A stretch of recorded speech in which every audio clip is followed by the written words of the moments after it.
Yvonne's voice echoed through the house, sharp and impatient, as she called out, "Selina!" Wrapped in a bathrobe, her hair disheveled from a restless night, Yvonne's demeanor was a stark contrast to the calm morning. Selina, with a resigned sigh, hurried out of the kitchen and climbed the stairs, her footsteps quick and deliberate. Upon reaching Yvonne's room, Selina knocked lightly before entering. Yvonne paced back and forth, her agitation palpable.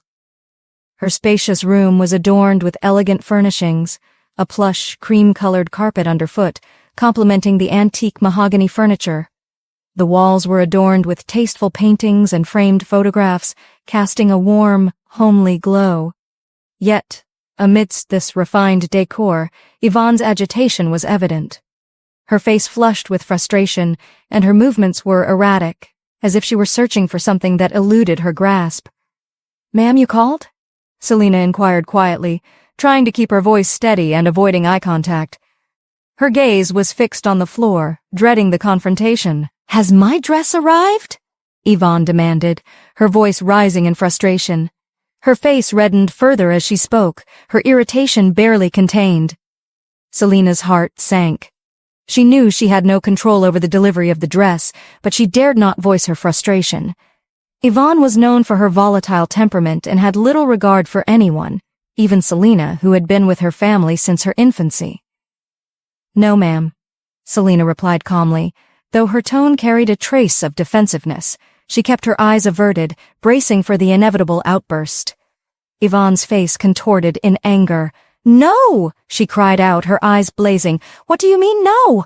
Her tone was harsh, the kind that demanded submission. Selina remained silent, knowing better than to argue.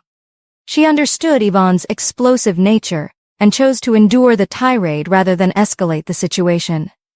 "Ma'am, I am not in control of how the dress arrives," she said, her voice soft but firm in its submission.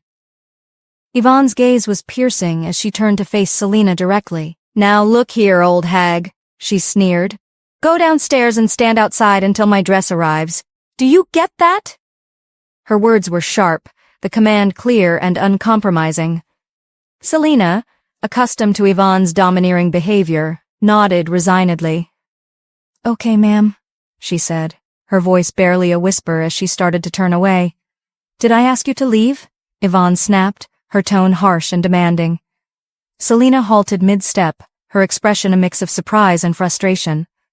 "I thought you were done," Selina replied softly, a hint of defiance in her voice. Yvonne's scornful look was unmistakable. "You've been really getting on my nerves lately," she said through gritted teeth. "Anyway, go tell Mum to call the designer and find out why the dress hasn't arrived yet." "Okay, ma'am," Selina replied, her voice monotonous. She remained still, not daring to move until she received further instructions.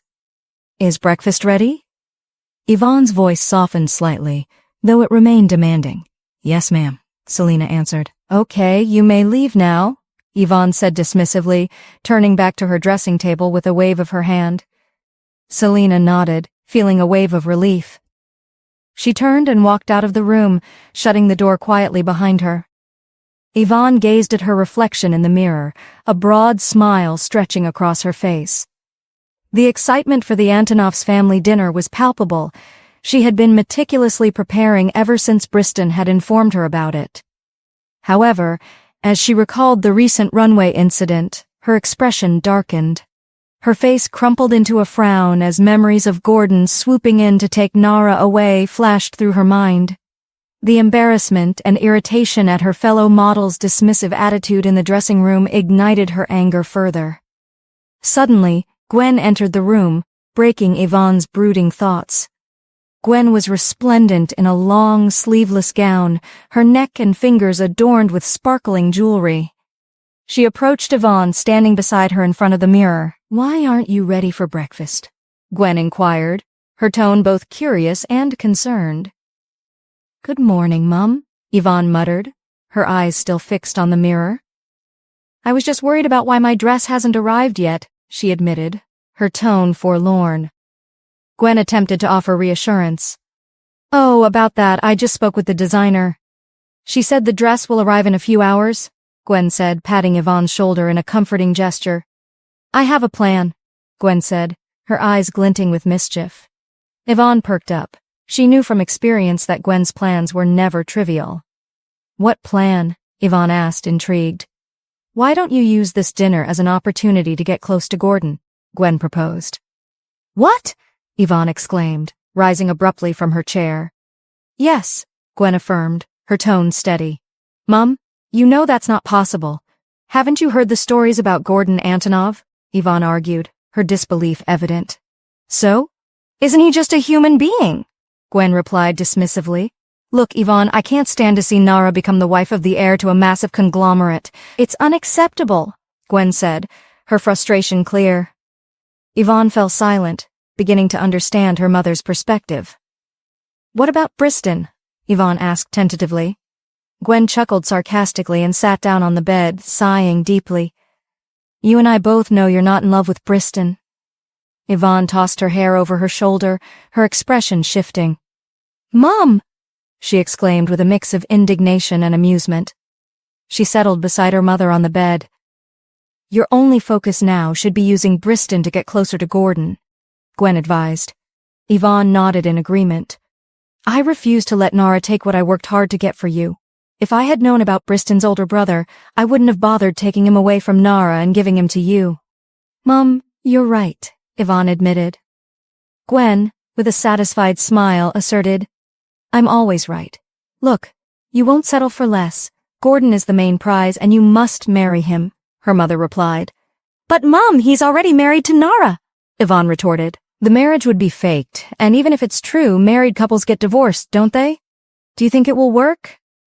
Gwen turned to face her daughter. Don't tell me you're scared. I didn't raise a weakling, did I? Gwen asked firmly, gripping Yvonne's hands. Yvonne kept quiet, deep in thought. Gwen held her hands tightly. Do you know what it means to be Gordon Antonov's wife? Do you understand the influence and wealth that comes with that? Now listen carefully. Use Briston to get closer to Gordon and put Nara in her place tonight. I'm certain she'll be there. Yvonne smiled cunningly. You don't need to worry about that. Trust me, she affirmed confidently. Gwen smiled and stood up. Now, get dressed for breakfast, will you? She said, heading towards the door. Yvonne smiled happily. Sure, Mum, she replied, her smile widening as Gwen walked out and closed the door behind her. Yvonne looked at herself in the mirror, a sense of accomplishment and newfound strength enveloping her. Nara, what makes you think I'll let you walk over me like dirt? She said, smirking. The car came to a stop in front of a colossal mall. Nara stepped out, awestruck by its grandeur. It was the largest mall in town, bustling with people dressed in flashy attire adorned with pearl and gold jewelry. Nara glanced at herself, clad in black leggings and a white hoodie, feeling underdressed for the occasion. Embarrassed and hesitant, she contemplated entering. Just then, a young woman in a purple suit emerged from the mall, catching Nara's attention. Adorned with a floral-patterned black scarf and thick red lipstick, the woman approached with a smile. Are you Nara? She asked. Surprised, Nara scrutinized her. Yes. Who are you? She inquired, perplexed. Come with me, the woman replied warmly. Confused and wary, Nara hesitated, about to call Gordon when the woman turned and mentioned, Your husband sent me. Please come with me. Husband? Nara exclaimed internally, wondering if Gordon had made their marriage public. Shrugging, she followed the woman into the mall, boarding an elevator to the VIP section on the top floor. Guided into a luxurious lounge, Nara sat down as instructed, masking her surprise. I'm the manager of the VIP section, the woman explained. Your husband has arranged a reservation for you. A reservation? Nara queried silently, expecting a shopping trip. What does that entail? Didn't you know? The woman smiled. Your husband is quite the romantic. Firstly, we're here for you to try on the dresses he's chosen. Dresses? Nara echoed, taken aback. Yes, indeed, the woman confirmed. Another young woman entered, whispered something to her, and left swiftly. I think everything is ready. Shall we? She said, leading Nara out of the lounge. They strolled past jewelry stores and accessory shops, Nara pondering Gordon's motives. Was he trying to impress his family? Here we are, the woman announced, stopping before a massive clothing store. Nara's eyes widened at its scale and the plethora of clothes inside. 2 female workers awaited them, ready to assist. Wow! Nara exclaimed, catching herself almost instantly. Ma'am, please have a seat, one of the workers offered. Nara hurriedly sat down, her eyes wide as she took in the array of clothes around her. Fetch them, please, the manager instructed the girls. They disappeared briefly and returned with a mobile wardrobe stacked with clothes. Here are the clothes we were instructed for you to try on, the manager announced. Nara's eyes widened in disbelief. All of them? She asked incredulously. Oh yes, all of them. We need to get started because there's also hair and makeup to do, the manager replied smoothly. Nara was taken aback. Gordon had gone all out for her. She tried on each piece, amazed that they all fit perfectly. Did he pick out all these clothes? She asked the manager. Yes, he did. I'm impressed by how well he knew your size, the manager replied with a smile. Nara was equally astonished. Her unique body figure often made finding the right fit a challenge, but Gordon seemed to have effortlessly chosen the right sizes. Finally, the last but not least, your dinner dress, the manager said, unveiling a stunning red designer gown. Nara's eyes widened in awe and surprise. The dress was exquisite, adorned with shimmering stones that caught the light. Would you like to try it on now, or after you're done with your hair and makeup? The woman asked, her voice breaking Nara's reverie. Lost in admiration of the dress, Nara initially didn't respond. Ma'am, the woman called out again, gently bringing Nara back to the present. Yes? Nara shook herself out of her thoughts. Would you like to try the dress on now, or wait until after your hair and makeup are done? The woman repeated patiently. After a brief pause, Nara decided, let's finish up with the hair and makeup first. I don't want to risk ruining the dress.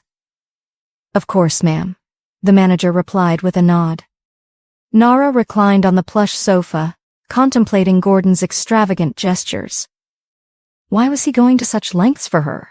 Was it because of his family's influence, or was he genuinely trying to be kind to her? These questions swirled in her mind as she awaited her transformation. We'll be sending 3 of our best hairstylists and makeup artists over to your home, the manager informed Nara. Why can't we do it here? Nara asked, already feeling tired and hungry. That's what Sir Gordon instructed us to do, the manager replied. Nara fell silent. Soon the driver arrived. Ma'am, the car is ready, he announced. Nara was surprised. How did he know she was already prepared to leave? 2 female attendants entered with 20 boxes. Nara was taken aback. She knew she had tried on clothes, but not this many. What's inside those bags? She asked, puzzled. They are shoes, bags, jewelry, and your clothes too, one of the attendants explained. Nara couldn't help but wonder, what is that man up to? Okay, she said, standing up. Take them to the car, the driver instructed the attendants. Ma'am, he said, gesturing towards the exit. Nara followed him until they reached outside. He opened the car door for her, and she got in. The attendant stowed the bags in the compartments before the car sped away. Ma'am, Sir Gordon instructed me to take you to the villa, the driver informed her. Nara's eyes widened. Why? She asked, perplexed. I do not know. Maybe you'll find out when you get there, he replied. Nara closed her eyes tightly. She was in no mood for conversation. Jeffrey, you're here! Stella exclaimed, her eyes lighting up as she walked over to him. Jeffrey, tall and lean with a welcoming grin, stepped inside and enveloped her in a heartfelt hug. Have you eaten anything yet? Stella asked, breaking away from the embrace and placing her hands on her hips, a playful frown forming on her face. Jeffrey laughed, a deep, hearty sound that filled the space. Oh yes, Ma Stella. I had breakfast before I left this morning. Really? Then why do you look like you've lost a few pounds? Stella retorted, her tone half serious, half teasing. Jeffrey chuckled, his eyes crinkling at the corners. Ma, Stella, you don't really mean that, do you?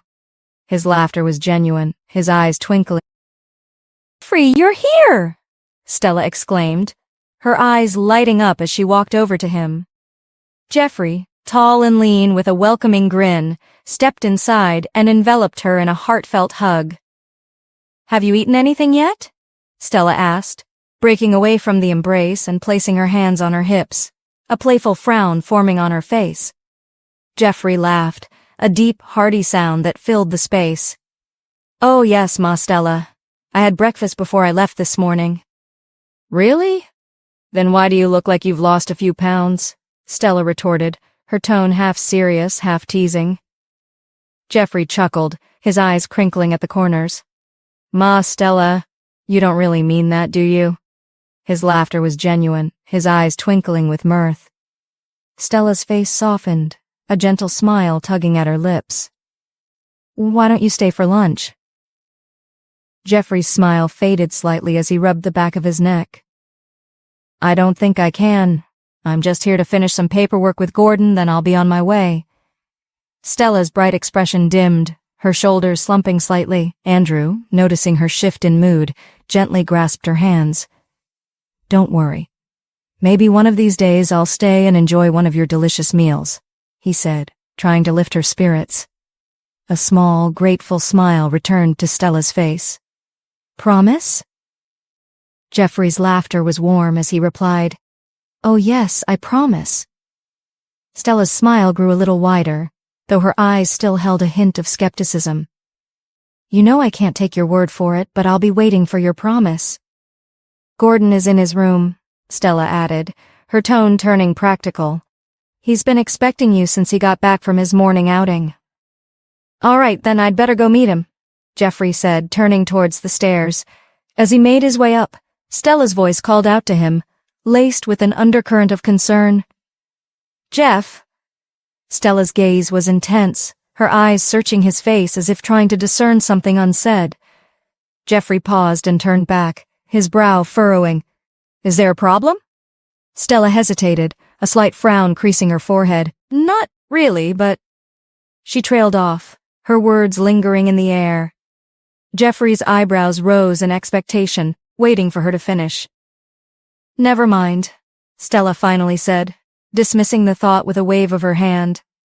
It's irrelevant. Jeffrey studied her for a moment, sensing that there was something she wasn't sharing. Are you sure? He asked gently. Oh yes. Go on to Gordon, Stella replied, her tone firm but her eyes betraying her unease as she took a step back. Jeffrey shrugged, sensing that pressing further would be unproductive. Okay, then I'll head upstairs, he said before turning and continuing his way up the stairs. Stella watched Jeffrey ascend the stairs. She had wanted to ask him about Gordon's supposed wife, but she knew he wouldn't reveal much. Jeffrey's loyalty to Gordon was unshakable. Having known Jeffrey since Gordon's travels abroad, she had always considered him like a son. With a resigned shrug, she turned and made her way to the kitchen, her thoughts lingering on the unspoken questions. Meanwhile, Gordon stood in his room, meticulously arranging hangers of black suits on his bed. His brow furrowed in concentration as he examined each one, trying to determine the best choice for the family dinner that evening. The room was elegantly furnished, with a touch of understated luxury. The black suits, each with its own unique cut, were spread out like a collection of classic art pieces. A sudden knock on the door startled him. Come in, he called, his voice betraying a hint of impatience.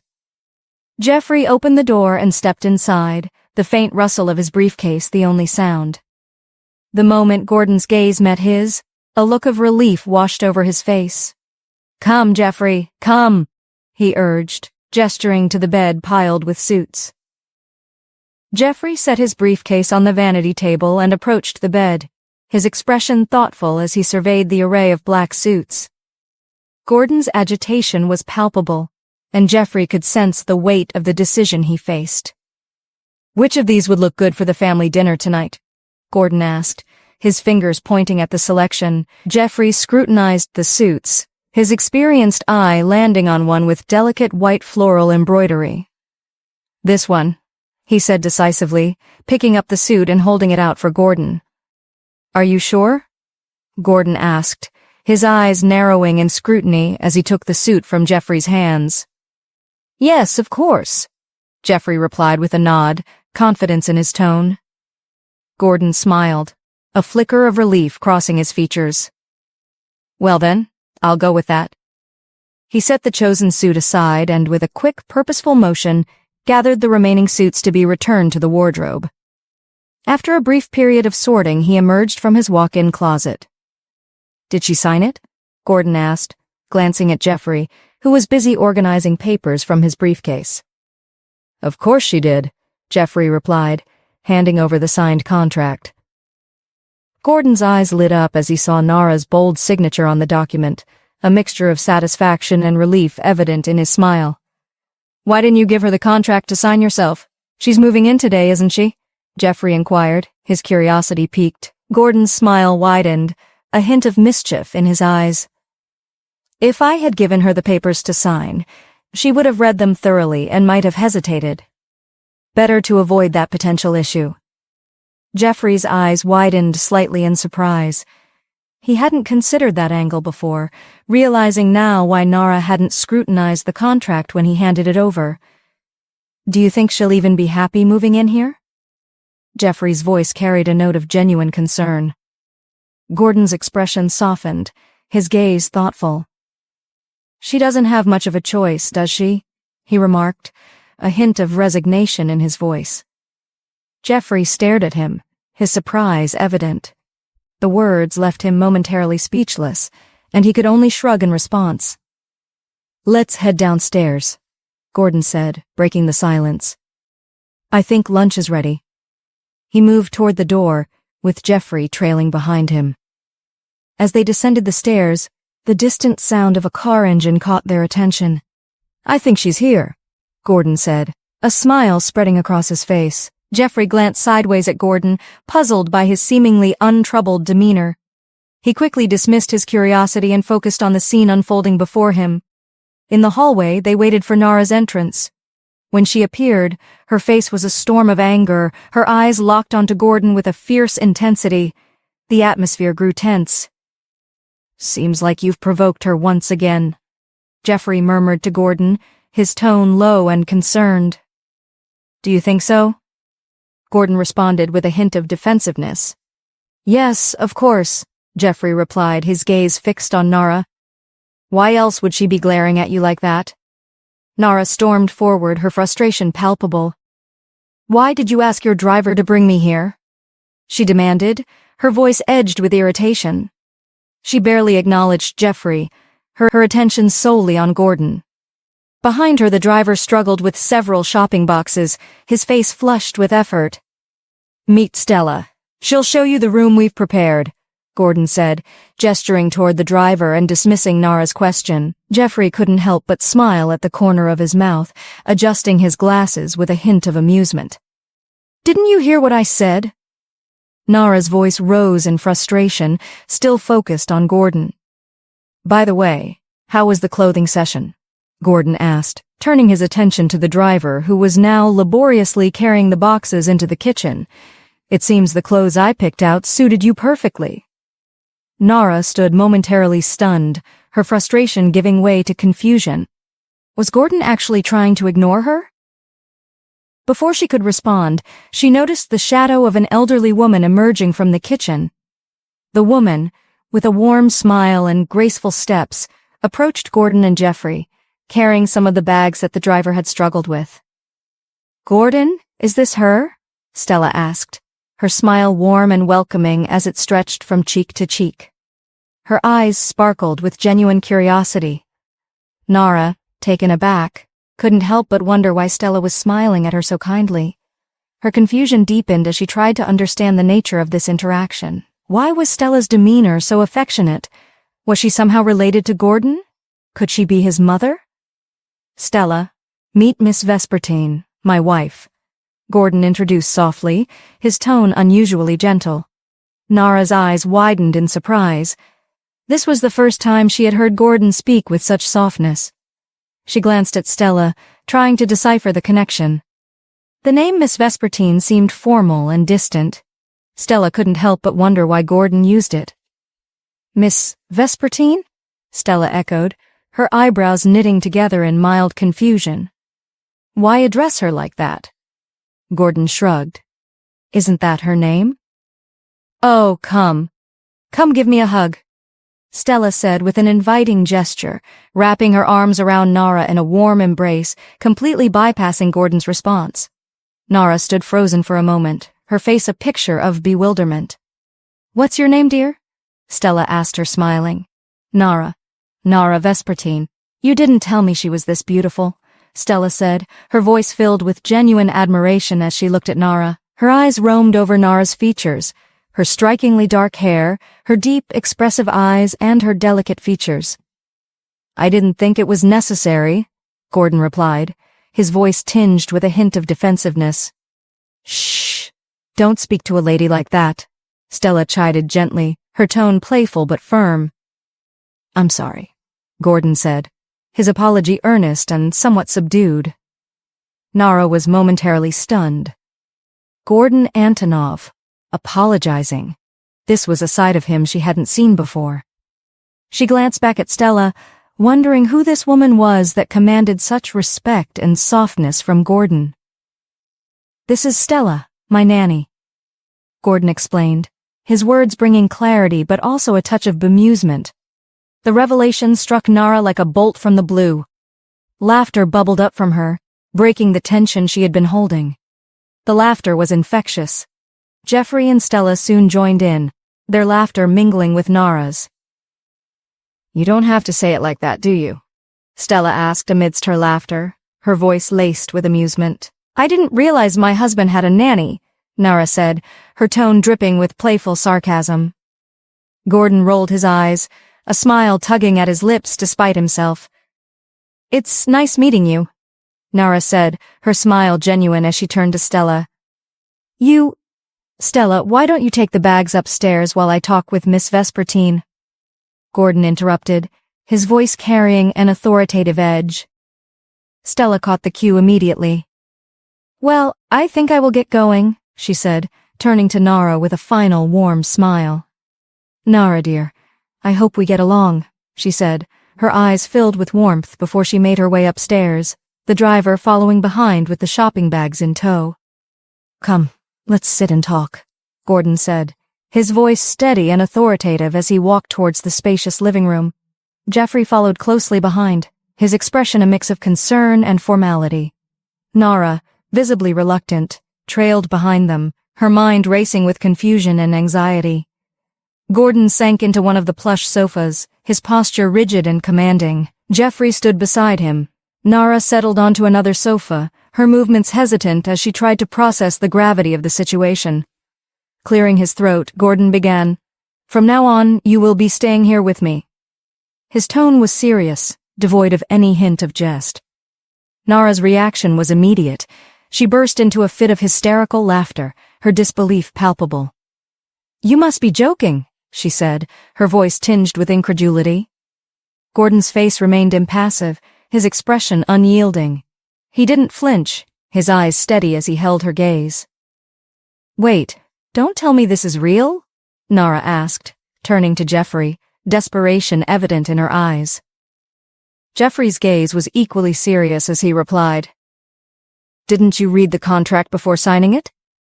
He looked to Gordon, who nodded imperceptibly. Jeffrey then retrieved the contract from his briefcase and handed it to Nara. Nara's hands trembled slightly as she opened the contract. Her eyes widened in shock as she saw the highlighted clause mandating her move into Gordon's house. I didn't see this, she almost screamed, her voice rising in panic. Unfortunately, you've already signed the papers, Gordon said matter-of-factly. There's nothing you can do about it now. Nara's eyes darted to Jeffrey, seeking any sign of support or intervention. Jeffrey's gaze was distant, his expression betraying no sympathy. He looked away, clearly not in a position to help. You tricked me! Nara's voice cracked as she confronted Jeffrey, her frustration boiling over. Why didn't you say anything about this? Miss Vespertine, Gordon interjected calmly. I've arranged a room for you upstairs. It's best if you get settled in. Nara's patience snapped. You know what? I am sick and tired of your arrogance, she yelled, her voice trembling with rage. You just waltzed into my life with marriage talk. I was engaged, for crying out loud. I have a job and this kind of news could affect it. But you don't seem to care about anything but yourself. Have you ever considered how I feel about this? For God's sake, I just broke up with my fiancé. Give me a break. Her voice grew hoarse, her breaths coming in ragged gasps. You know what? I am done with this. I am done with marriage, she declared, grabbing her handbag and moving toward the door. Gordon remained seated, his posture relaxed, but his eyes cold and unwavering. He glanced at Jeffrey, who promptly stepped in front of Nara, his eyes pleading for her to stay calm.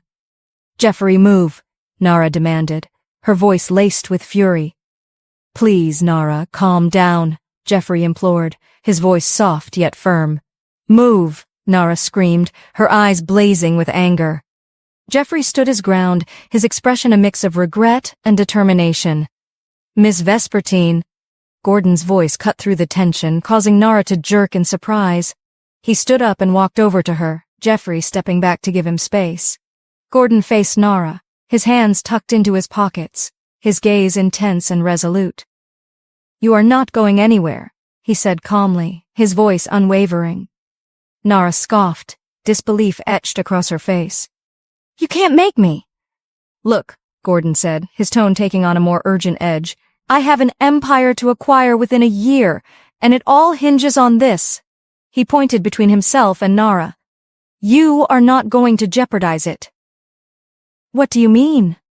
Nara's voice quivered, her eyes brimming with tears as her heart raced with fear and confusion. Miss Vespertine, Gordon said, his voice firm but carrying a hint of finality. You are not going anywhere. Unless you're prepared for a lawsuit, you're bound by the contract. Nara's heart felt like it had dropped into her stomach. The reality of her predicament was crashing down on her. She could hardly believe the mess she had found herself in. I hate you, she said finally, a tear slipping down her cheek.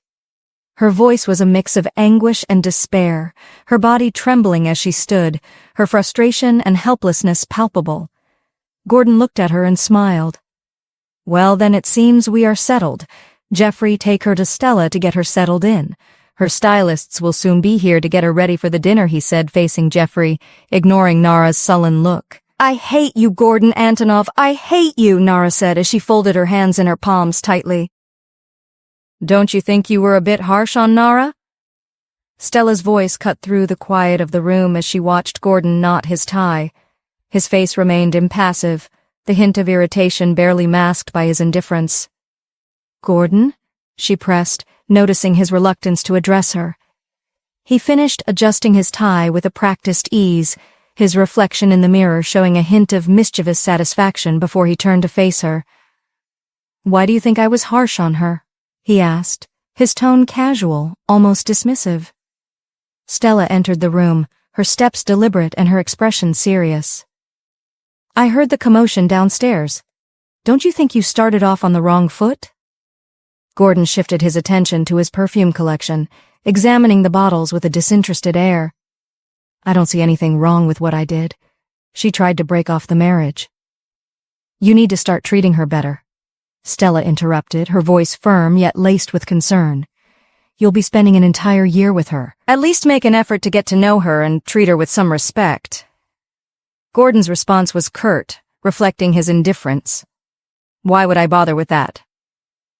Stella, unperturbed by his resistance, closed the distance between them. Her gaze was steady and filled with a blend of empathy and frustration. You don't have to treat people like they don't matter. Nara had a life before you came along. Don't you even feel a hint of guilt for how you've treated her? Gordon met Stella's eyes, which were now softened with genuine pity and concern. Her aging features conveyed a depth of understanding and care that he couldn't ignore. Why are you making it seem like I'm a bad person?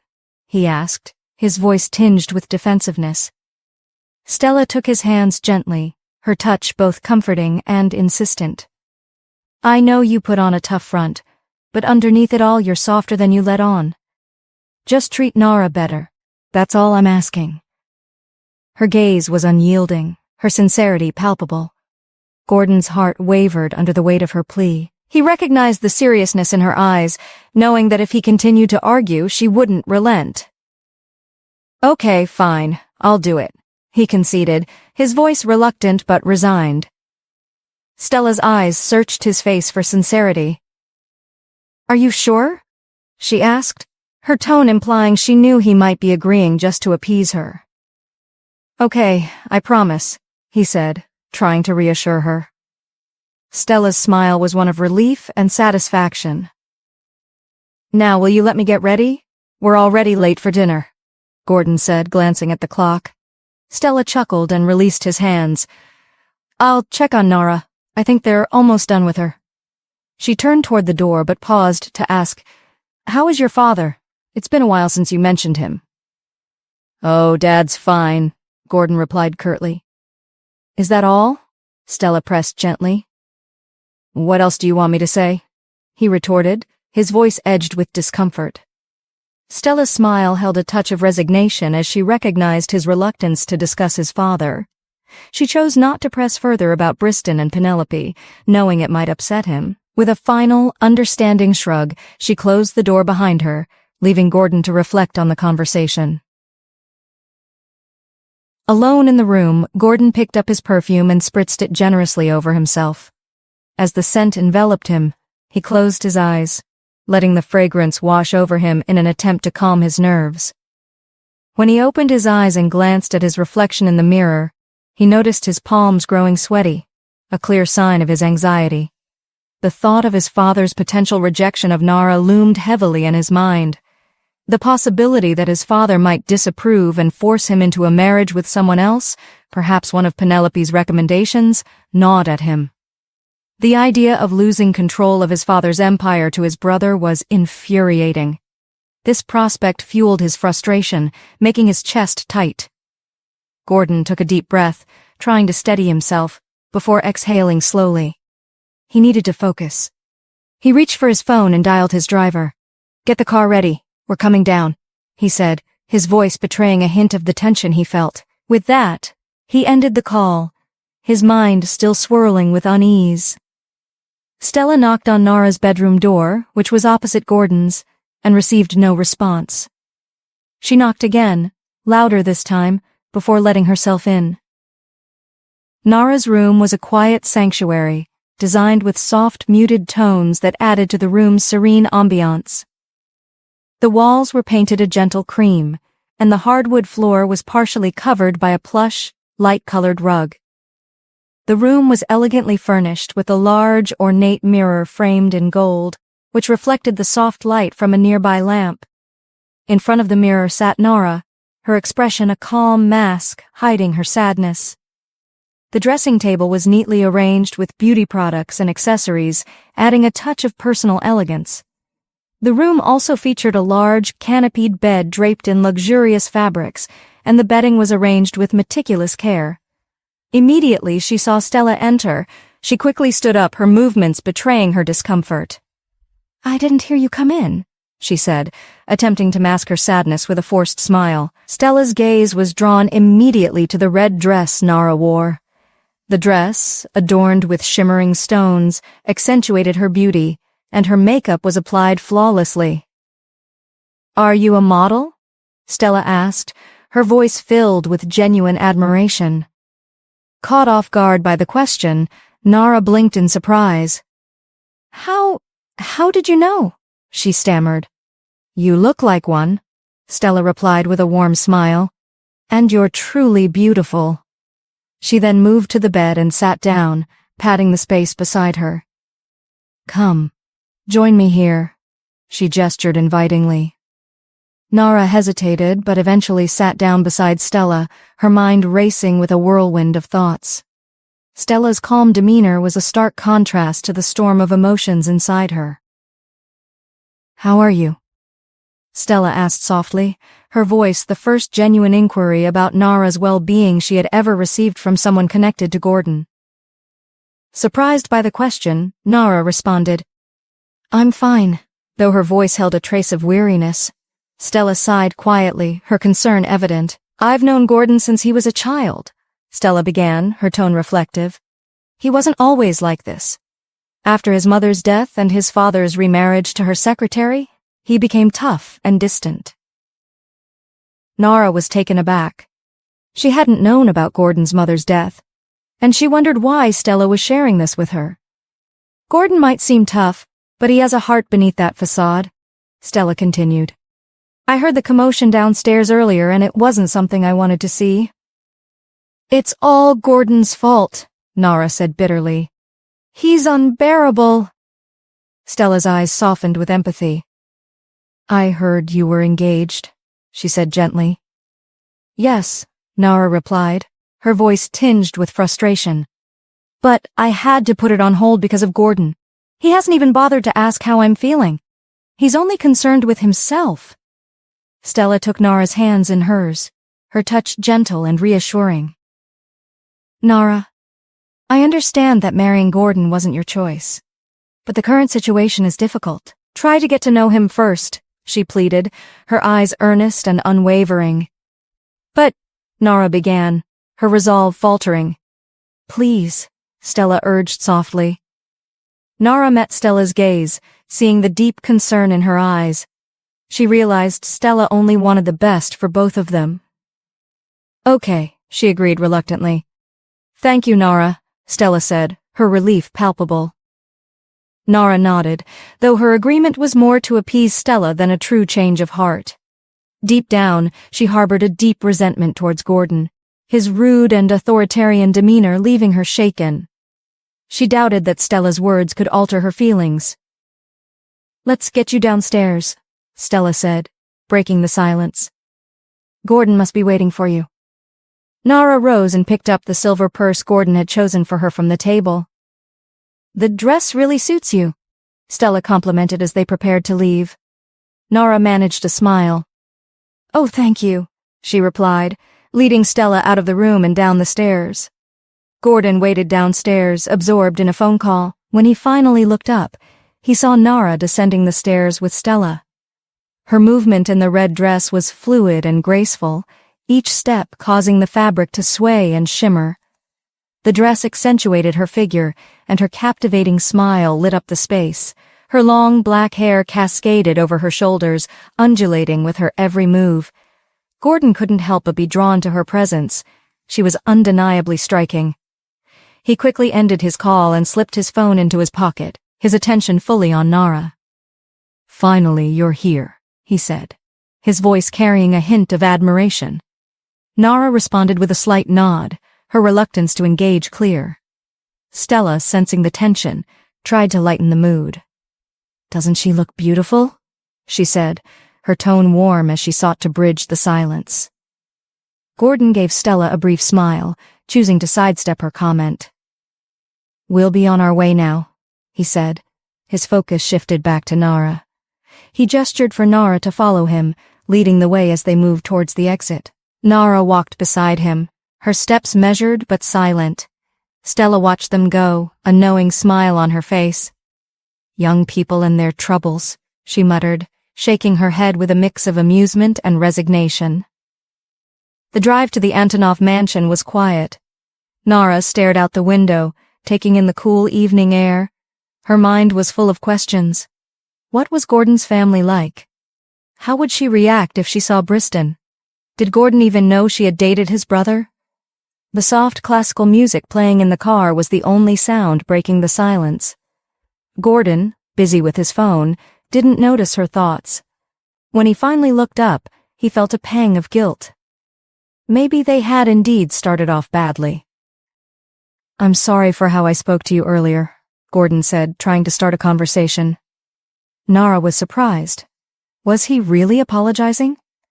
She decided to act as if she hadn't heard. "Miss Vespertine?" Nara turned to him. "Yes?" "Didn't you hear what I said?" Gordon asked. "What did you say?" she replied.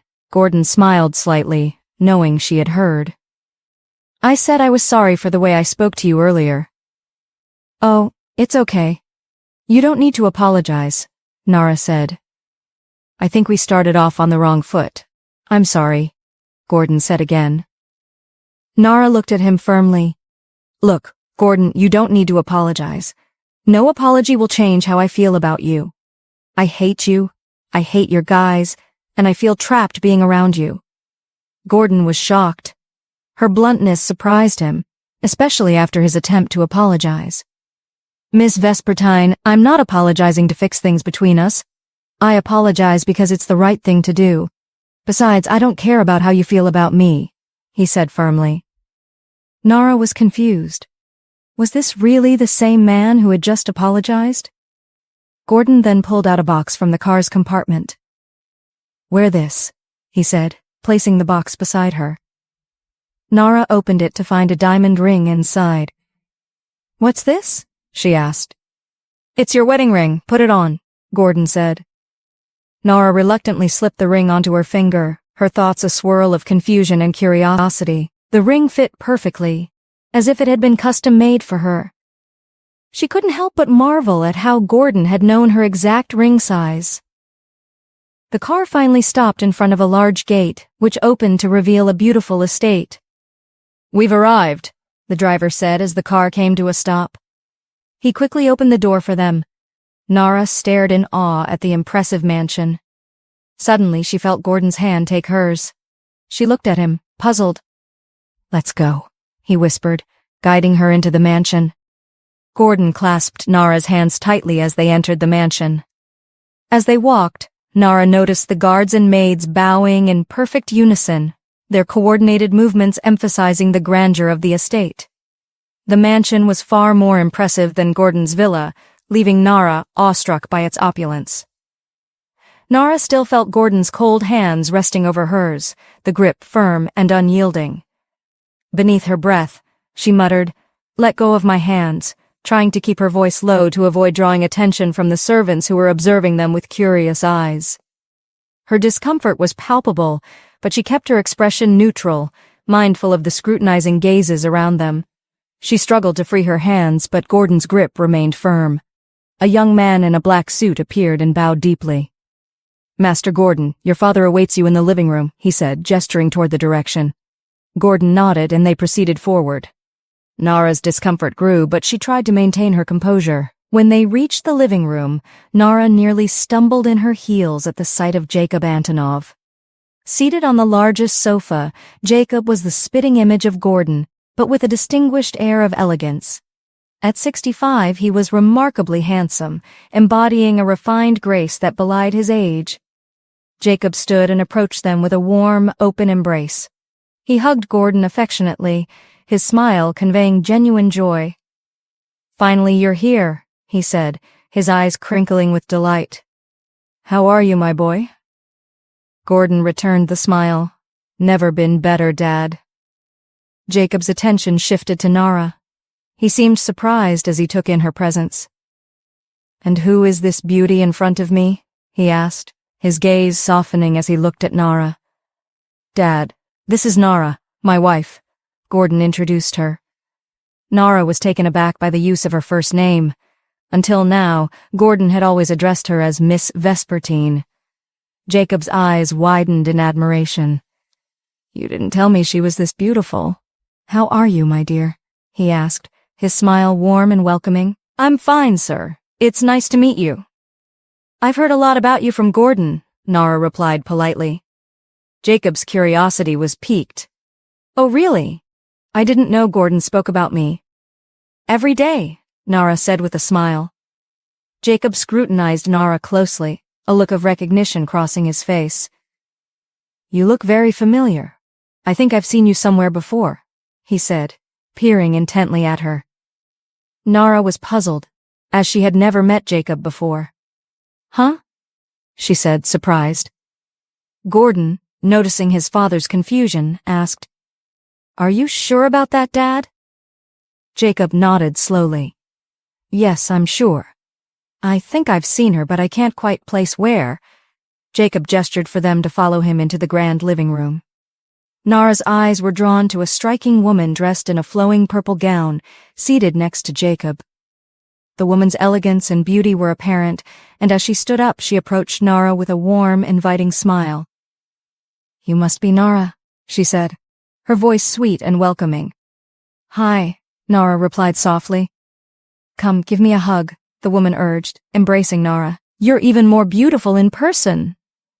Nara smiled, glancing at Gordon, whose expression remained neutral and unamused. She realized this must be Gordon's stepmother. "Briston has told me so much about you," Penelope continued. "Briston?" Nara echoed, surprised. "Yes, Briston," Penelope said, stepping aside to reveal Briston standing behind her. He greeted Nara with a grin, his eyes lingering on her with a hint of admiration. Nara noticed that Briston still wore the same annoying smile she had always disliked. She rolled her eyes before returning her attention to Penelope. "Well, Dad, since we're done with the introductions, let's head to the dining table for dinner," Gordon suggested, sensing the tension between Briston and Nara. "Why are you always in such a hurry?" Briston retorted, his tone sharp. Gordon shot him a steely glare. "You're right. Let's move to the dining table." "We don't want our dinner getting cold," Jacob interjected, easing the tension and redirecting the focus. Jacob took Penelope's hand and led her towards the dining area. Gordon and Nara followed suit, making their way to the table where the evening's meal awaited. "Come, Yvonne, let's go to the dining table," Briston said, addressing Yvonne, who had been a silent observer of the unfolding drama in the living room. Yvonne stood up reluctantly, her face etched with irritation as she fixed her gaze on Briston. "Why were you looking at Nara like that?" she demanded, her voice edged with anger. "What do you mean?" Briston replied, feigning ignorance. "You were practically undressing her with your eyes," Yvonne snapped. "Briston, I don't know what you're talking about. I only welcomed her because she's our guest," he retorted. "By the way, why didn't you get up to welcome your sister?" "Oh, I see, you're trying to change the subject," Yvonne said, her voice rising slightly. Briston glanced around, anxious not to draw the attention of the rest of the family. "You know what? Let's just join the others at the dining table." "We can sort this out later," he suggested. Yvonne rolled her eyes at him, but his plea for discretion made sense. She didn't want the family, especially Nara, her arch-enemy, to witness their argument. With a reluctant sigh, she muttered, "We're not finished with this," before shoving past him and heading towards the dining room. At the dining table, dimly lit by candlelight, the atmosphere was serene. The soft glow of the candles illuminated the array of sumptuous dishes laid out before them. In one corner, a large gramophone played classical music, adding to the calm ambiance of the room. Gordon gently guided Nara to her seat and pulled out the chair for her, a gesture that surprised her. She realized he was going to great lengths to convince his father of the legitimacy of their marriage. Gordon took a seat close to her and placed his hands over hers, as if to protect them. Nara felt the chill of his touch but remained still, not attempting to pull away. Jacob sat at the head of the table with Penelope sat beside him. Shortly after, Yvonne and Briston entered. "What kept you so long?" Penelope asked as Briston sat down immediately, ignoring whether Yvonne had sat down or not. Yvonne reluctantly took a seat beside him. Her posture was stiff, and she wore a faint frown as she settled next to Briston, clearly displeased by his lack of consideration. Briston glanced at Yvonne with a hint of irritation before saying, "Yvonne complained of a headache," fabricating the excuse. Penelope turned to Yvonne with a look of genuine concern, her brow furrowed as she asked, "Are you all right, dear?" Briston subtly placed his hand over Yvonne's, his touch firm yet discreet, signaling her to support his lie. His eyes conveyed an urgent message, urging her to play along. "I'm fine. I just had a slight headache," Yvonne replied, her tone subdued. She slowly withdrew her hands from Briston's grasp. Yvonne sat directly across from Nara, deliberately avoided having any eye contact with her. Jacob cleared his throat and began, "So, my dear, how did you end up marrying my son right under our noses?" He gestured to a chef standing in the corner to pour wine into their glasses. Gordon's heart raced. He hoped Nara wouldn't stumble over her words. He had sent her all the necessary information in an email and could only hope she had read it. Nara addressed Jacob with a confident smile. "We met 5 years ago while I was abroad. Gordon was a true gentleman and has been my only source of joy and happiness," she said, looking at Gordon with a warm expression. Gordon was taken aback. This wasn't the information he had provided in the email. He glanced at his father, who was smiling, relieved to see that things seemed to be going well. "We married a few months later, but Gordon decided to keep it a secret due to my profession," she continued. "Your profession?" Jacob asked, intrigued. "Yes, I'm a model." "Aha! Now I know where I've seen you," Jacob exclaimed, startling Penelope. "You've seen her before?" Penelope asked, surprised. "Yes, on television during the runway show last week. You were the model who walked last under the Queen's agency, right?" Jacob's eyes were bright with enthusiasm. "Yes, that's me," Nara confirmed. "You walked so well, I must say," Jacob praised, smiling. "You watch runway shows?" Nara asked, puzzled. "Oh, yes, I do." "Is that strange?" Jacob asked, genuinely curious. Nara was taken aback, realizing that someone as influential and powerful as Jacob Antonov had a passion for models and runway shows. "Oh no, not at all," she said with a smile. "How do you manage to walk so flawlessly?" Jacob inquired, signaling the chef to leave after filling their glasses with wine. Nara smiled. "Oh, it's just a lot of hard work." Jacob's interest piqued. "Really? Then I would encourage you to share some of your secrets with Yvonne here. She is also a model like you," he said, pointing to Yvonne, who offered a forced smile in response. Yvonne clasped her hands tightly under the table, her knuckles whitening with the pressure. Her jaw tightened as she seethed with anger. The audacity of Jacob Antonov's comparison between her and Nara fueled her frustration.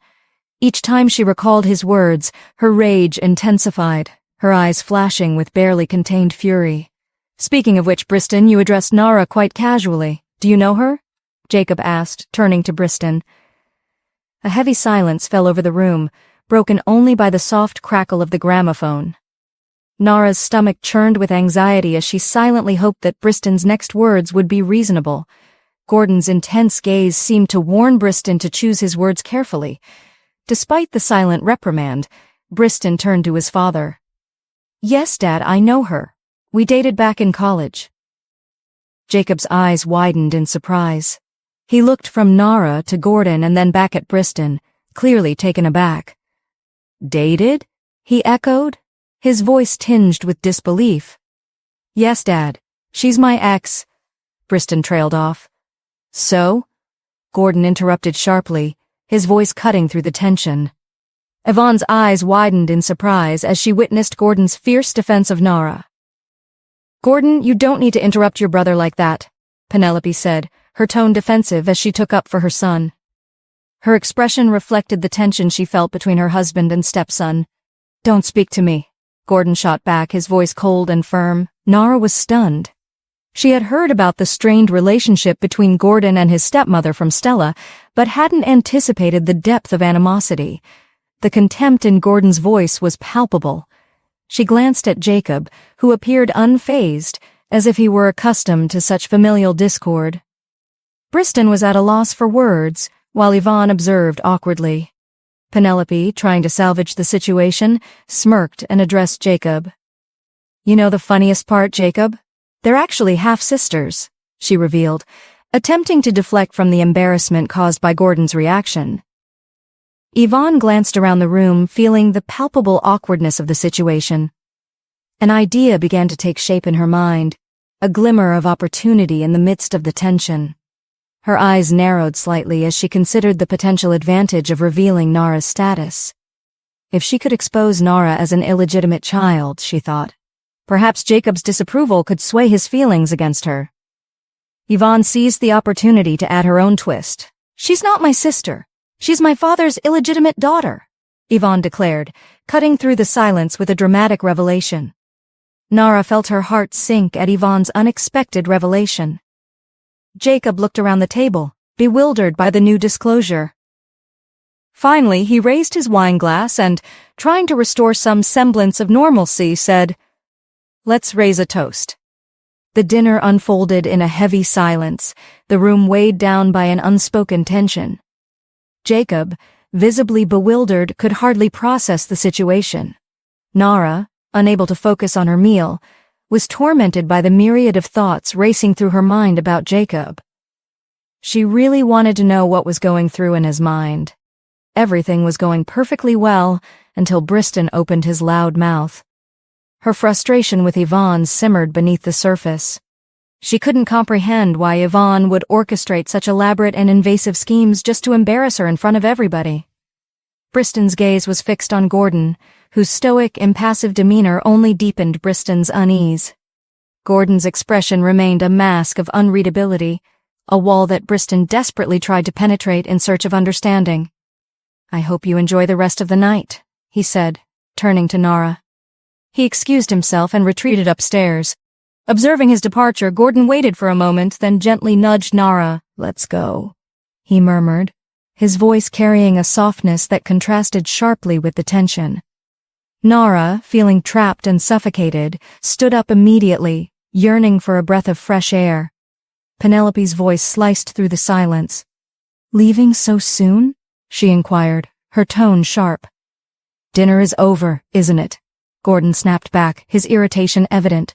"Let's go," he repeated to Nara, guiding her out of the room. His command was firm yet unspoken, a silent request for escape. Briston, who watched Gordon and Nara with irritation, questioned his mother. "Mom, why do you let him talk to you like that? Are you scared of Gordon?" Penelope's patience snapped. "Shut up," she erupted, startling Yvonne, who flinched at the sudden outburst. It was a side of Penelope she had never seen before, raw, fierce, and unrestrained. "If you had controlled that loud mouth of yours," Penelope snarled, directing her anger at Yvonne. "Excuse me," Yvonne shot back, her defiance igniting Penelope's fury. "Don't you dare point fingers at me. You started this whole mess." Penelope, caught off guard by Yvonne's bold retort, felt her temper flare. She marched over to Yvonne's side of the table with a steely determination. "Stand up," she commanded, her voice brooking no argument. Yvonne, with a defiant scoff, met Penelope's eyes with a challenging stare. Before Yvonne could react, Penelope seized her by the hair, yanking it painfully. Yvonne's scream echoed through the room, a raw, piercing cry of pain. Her eyes were wide and bloodshot. She looked desperately at Briston, but he avoided her gaze, unable to intervene. Penelope's face was a mask of unrestrained rage as she hissed, "Look here, young lady. The next time you speak to me like that, I promise you'll wish for death itself." She released Yvonne's hair with a final, brutal shove, and Yvonne scrambled to her feet, her face flushed with humiliation and pain. She fled the dining room in a panicked rush. Briston, his voice shaky and filled with fear, confronted his mother. "Mom, why did you treat her like that, huh?" Penelope's expression hardened further. "Go teach your girl some manners," she snapped, before turning on her heel and leaving the dining room to join her husband upstairs. Briston sprinted after Yvonne, his voice echoing with urgency. "Yvonne, wait!" he called out, his breath heavy from the exertion. Yvonne halted abruptly, her back rigid with anger. As Briston caught up, she turned swiftly and slapped him hard across the cheek. The sound of the impact was sharp and reverberated through the air. "Yvonne!" Briston gasped, his eyes wide with shock and fury. His face reddened, not just from the sting but from the surprise of her aggression. "Don't you ever call my name with that horrible mouth of yours," she snapped, her voice trembling with rage. Briston clutched his cheek, trying to process the sting and the sting of her words. This was the first time she had ever raised her hand against him, and the betrayal cut deep. His expression was a mix of confusion and hurt. "You watched as your mother grabbed my hair and you did nothing about it." Yvonne's voice was fierce and accusatory, her eyes blazing with indignation. "Yvonne, calm down. Let's talk about this," Briston pleaded, his voice strained as he tried to soothe her. "Don't you dare touch me, you weakling!" she roared, her voice breaking with frustration. The word weakling hit Briston like a physical blow, leaving him stunned and disbelieving. He stood there, rooted to the spot, feeling the weight of her anger and her cruel insult. Shaken, he turned to his driver. "Take her home," he instructed, his tone cold and final before he walked away. "Briston!" Yvonne's cry was filled with desperation and betrayal, but he ignored it, his back turned as he walked away. Her screams faded into the distance, swallowed by the silence that followed his departure. The car ride was steeped in silence, Nara's mind swirling with troubling thoughts. She questioned her own worth, feeling that perhaps she shouldn't have been born at all, especially as an illegitimate child. Her existence had been a burden, first in her father's house and now in the home of her supposed in-laws. Yvonne's harsh treatment only deepened her sense of being unwanted and unworthy. Gordon glanced at Nara as she rested her head against the car window, her expression one of profound sadness. "I'm sorry about how today went," he said softly, his voice filled with genuine regret. Nara remained silent for a moment, her thoughts still tangled. Then, lifting her head to meet his gaze, she said, "No, it's not your fault. I'm sorry for how my sister behaved." Her apology was sincere, and Gordon was taken aback. Despite the harsh treatment she'd endured, Nara was still willing to take responsibility for her sister's actions. He noted the sincerity in her eyes and marveled at her composure. "It's fine," Gordon said calmly, turning his attention back to the road. Nara fell quiet again, but a few minutes later, he felt her head resting gently on his shoulder. He looked at her and saw that she had fallen asleep, her face serene and peaceful. He considered moving her to a more comfortable position but decided against it, not wanting to disturb her rest. He could feel her steady, slow breaths, and was struck by how different she was from Yvonne. The memory of Nara being slapped by her sister at the airport resurfaced, and he sighed deeply. As soft music played in the background, he began to hum along, finding solace in the rhythm. When the car finally reached Gordon's villa, he looked at Nara, who was still deeply asleep. She looked so peaceful that he hesitated to wake her. However, she soon began to shift, searching for a more comfortable position. Reluctantly, he decided it was time to wake her. "Miss Vespertine, we have arrived," he whispered gently in her ear. Nara stirred, her eyes opening slowly. She blinked, still drowsy. "I must have fallen asleep," she murmured, rubbing her eyes. "Let's get you inside," Gordon said, stepping out of the car and extending his hand to help her. Nara was taken aback by his kindness. They were no longer at his father's house, and she hadn't expected him to be so considerate. She hesitated briefly but then took his hand and stepped out of the car. Together they walked into the house, where the quiet of the late hour enveloped them. "Stella must have gone to bed," Gordon remarked as they climbed the staircase. Nara merely nodded, lost in her thoughts. When they reached their respective doors, Nara paused and looked at Gordon. "My things are still at my place," she said. "Don't worry," Gordon replied. "I'll send someone over to get whatever you need." "Things I might need?" Nara echoed, surprised. "Yes, the rest will be bought new," Gordon explained. Nara sighed, her skepticism clear. "Well then, good night," she said before entering her room and closing the door with a soft click.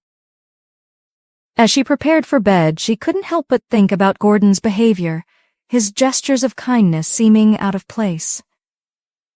She shook her head, reflecting on how unpredictable he was, and settled into her own space, the day's events weighing heavily on her mind. Gwen stood at the entrance, anxiously waiting for Yvonne's return. The moment she saw the gate open, she rushed downstairs, eager to greet her daughter. However, her face fell when she noticed the stormy frown on Yvonne's face. Yvonne stormed in with a palpable anger, her stride heavy with frustration. "How was the—" Gwen began, but Yvonne brushed past her, ignoring her mother's words entirely. "Yvonne?" Gwen's shock was obvious. "Did she just walk past me? Come back here." Gwen's command was firm, but Yvonne continued up the stairs, her anger propelling her movements. Gwen followed, her concern mounting as she trailed behind her daughter. She reached Yvonne's room just in time to prevent the door from slamming shut.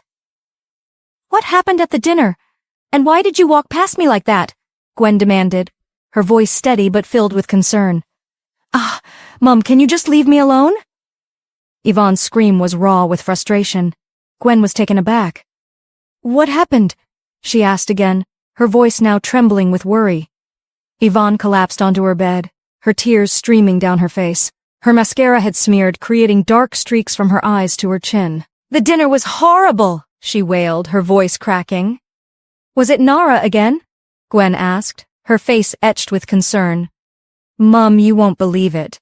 When Nara walked in, Jacob stood up to greet her. He didn't even do that when Briston introduced me to the family.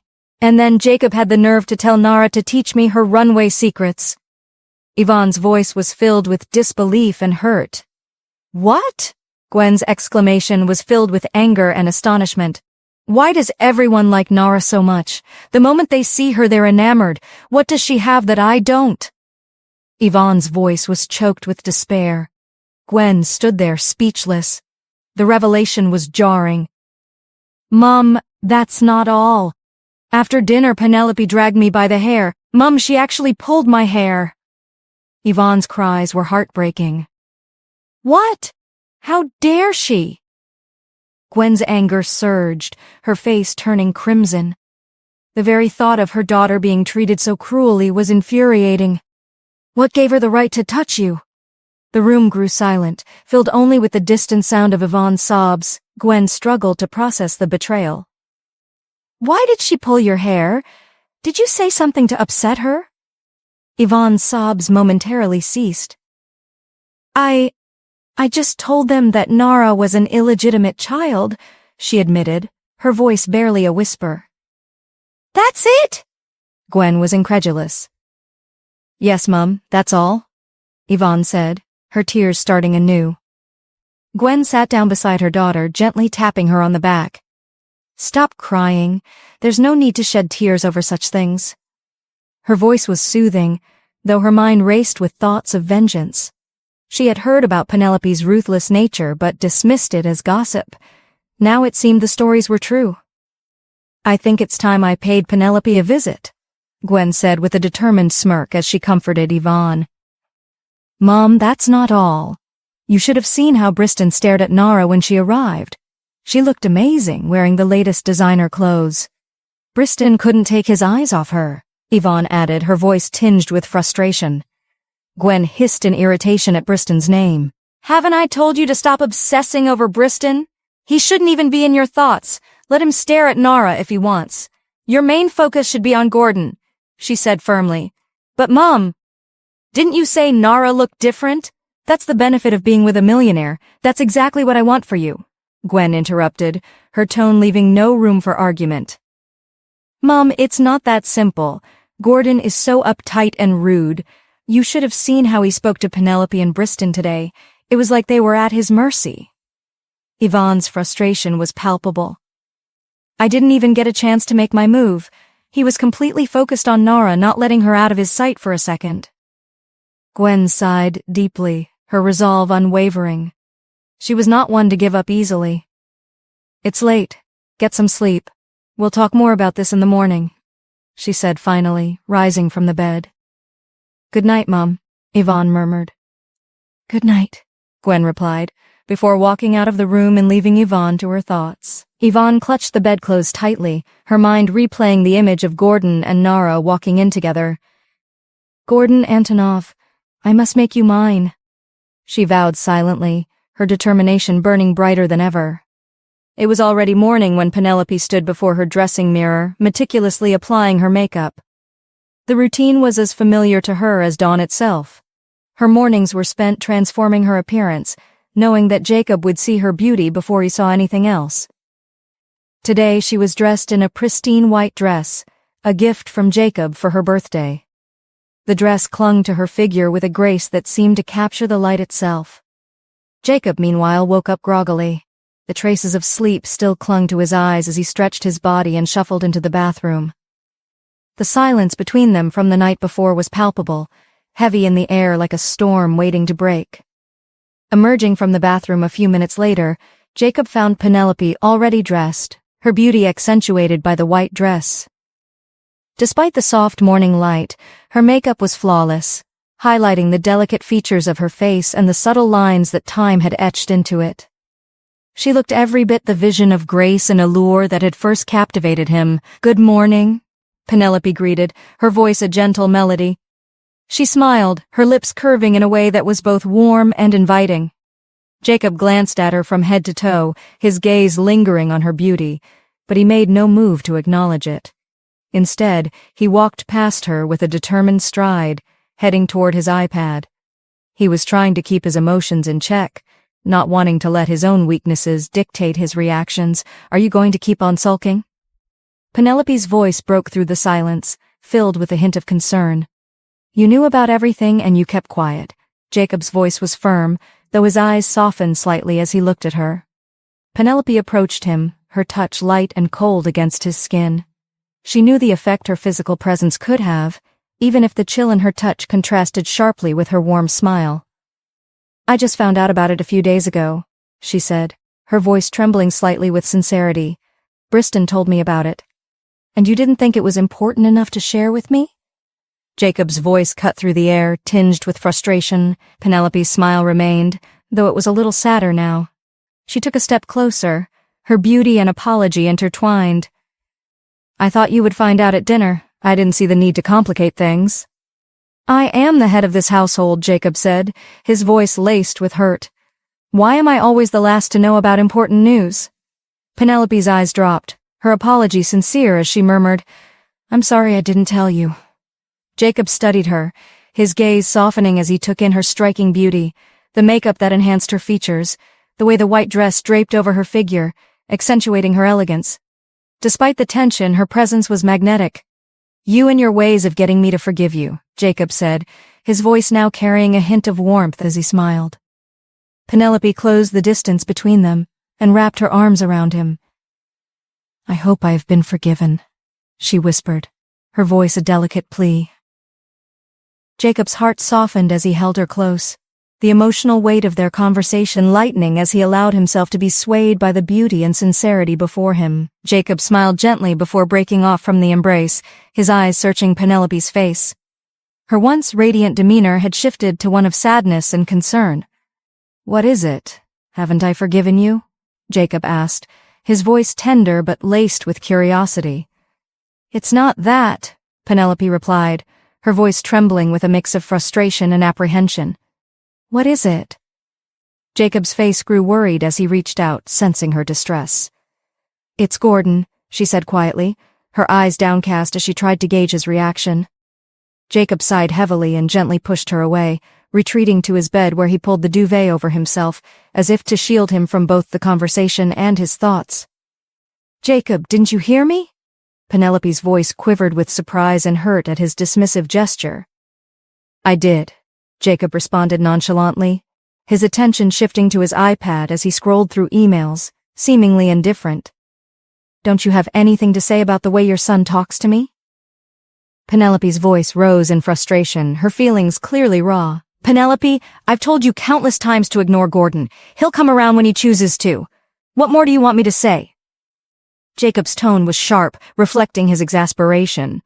Penelope's frustration boiled over. She was well aware that whenever it came to Gordon, Jacob's stance was immovable.